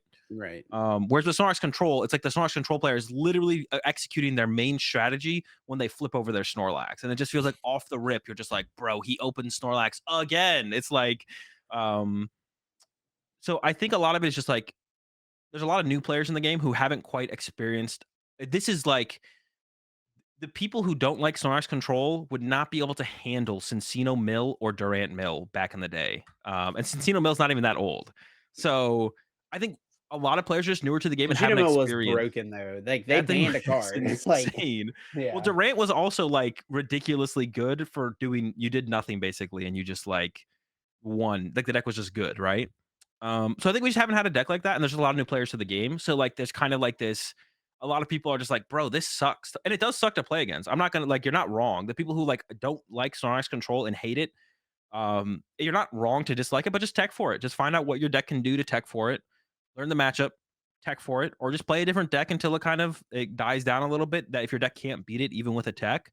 But yeah, I feel like we just have a lot of new players who haven't experienced the Durant Mills and the Cincino Mills, and now we're finally getting a deck that really has that oppressive feeling that is just very unfun to play against. And as soon as the game begins, there's nothing you can kind of do about it sometimes in the Snorlax control. So I think that's mostly what it is, and it's a lot of newer players who haven't had that experience yet venting their frustrations more so than anything. Yeah, I'm having fun with the game right now. I think the game is in a solid spot, and I think like the meta is going to continue to evolve. Like I think that we'll see Yeah, some adjustments heading into San Antonio. People will change the way their lists are constructed. Maybe some old decks, like we saw in Gdansk, Palkia popped up. That's a name that hasn't popped up in quite a while, right? So it's like there's opportunity for some unique things to maybe do well. I think the game's in a great spot right now. I'm having fun with it, and I'm excited to see what people do with San Antonio in just a couple weeks. yeah, I think we're in a pretty good spot for sure. It feels fine. Everything just feels good, feels fine. Um, yeah, like you said, Palkia coming up out of nowhere. If Palkia is like a real deck and like can actually consistently compete, that'd be sick. It's not just like good player like Luke picking up like refining their build. Like because we've seen this before happen before where it's like the deck's not great, but you just have a good player playing a deck that no one knows how to play against, and like Yeah. that's gonna be enough to like push for a really good finish like Luke got. But if there's more to it, that'd be sick. And then we have like add another deck to the roster. And then, of course, Mew doing well at Gdansk is just predictable because it's in Europe, but I wouldn't read too much into Mew being a great play right now. But yeah, I mean, yeah, it just feels fine. Like, it feels fine. I don't think we need to ban Snorlax. And listen, if the deck is, like, And it's truly very the ridiculous, thing is it is so easily teched for, right? There's we the got the Minior. Meteor. Dude, and honestly, They put I out the kinda crab think signal. The crab signal is out there for you to put your Meteor in your deck, and people just aren't listening. I think the Sandshrew might be better than the Minior, Someone honestly. brought that up in my stream earlier, but I don't remember exactly what it does. I know it just, like, stops. Yeah, so it's got an ability. It says trainer cards in your opponent's discard pile can't be put into their deck by an effect of your opponent's item or supporter cards. So it stops Silene, it stops Palpad. It basically makes it so they can't infinite you, right? Well, they have Pidgeot Um, still, right? they can pit. Yes, yes, yes, yes. They So can Pidgeot we have still. to tech our own, so it's Sandshrew plus crab is what you're saying is what we have to play. Maybe Sandshrew is not good enough on its own, I Yeah, guess. because you still have to, like, beat them. They would And have to they not also have beat crab you. now, right? So it's like they can mill Yeah, you. Yeah. yeah. I guess Not if your everyone was deck playing crab before this weekend, but now it seems like everyone has the crab. Yeah.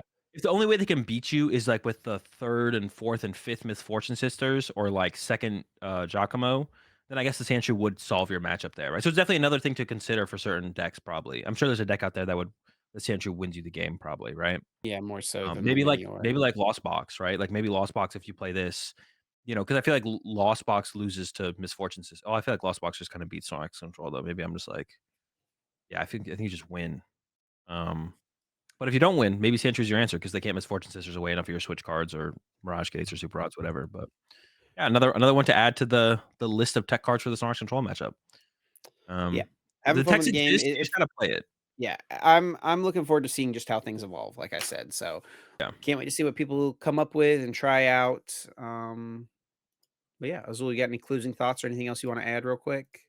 No, no, yeah, just excited to be playing some more Pokemon again. Being sick after LASC immediately kind of sucked because I was like really wanted to play Pokemon, but like when I'm sick, I'm just like not mentally there. So I'm excited to just be playing some more Pokemon.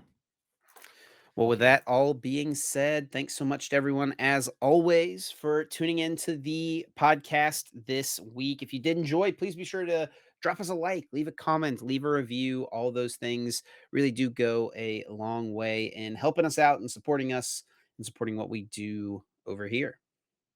Yeah, appreciate the support as always. Catch y'all next Wednesday. If you didn't know, that is our regular time. We're going to be coming at you with the episode 7 a.m. Eastern, and we'll catch some of you in the bonus episode.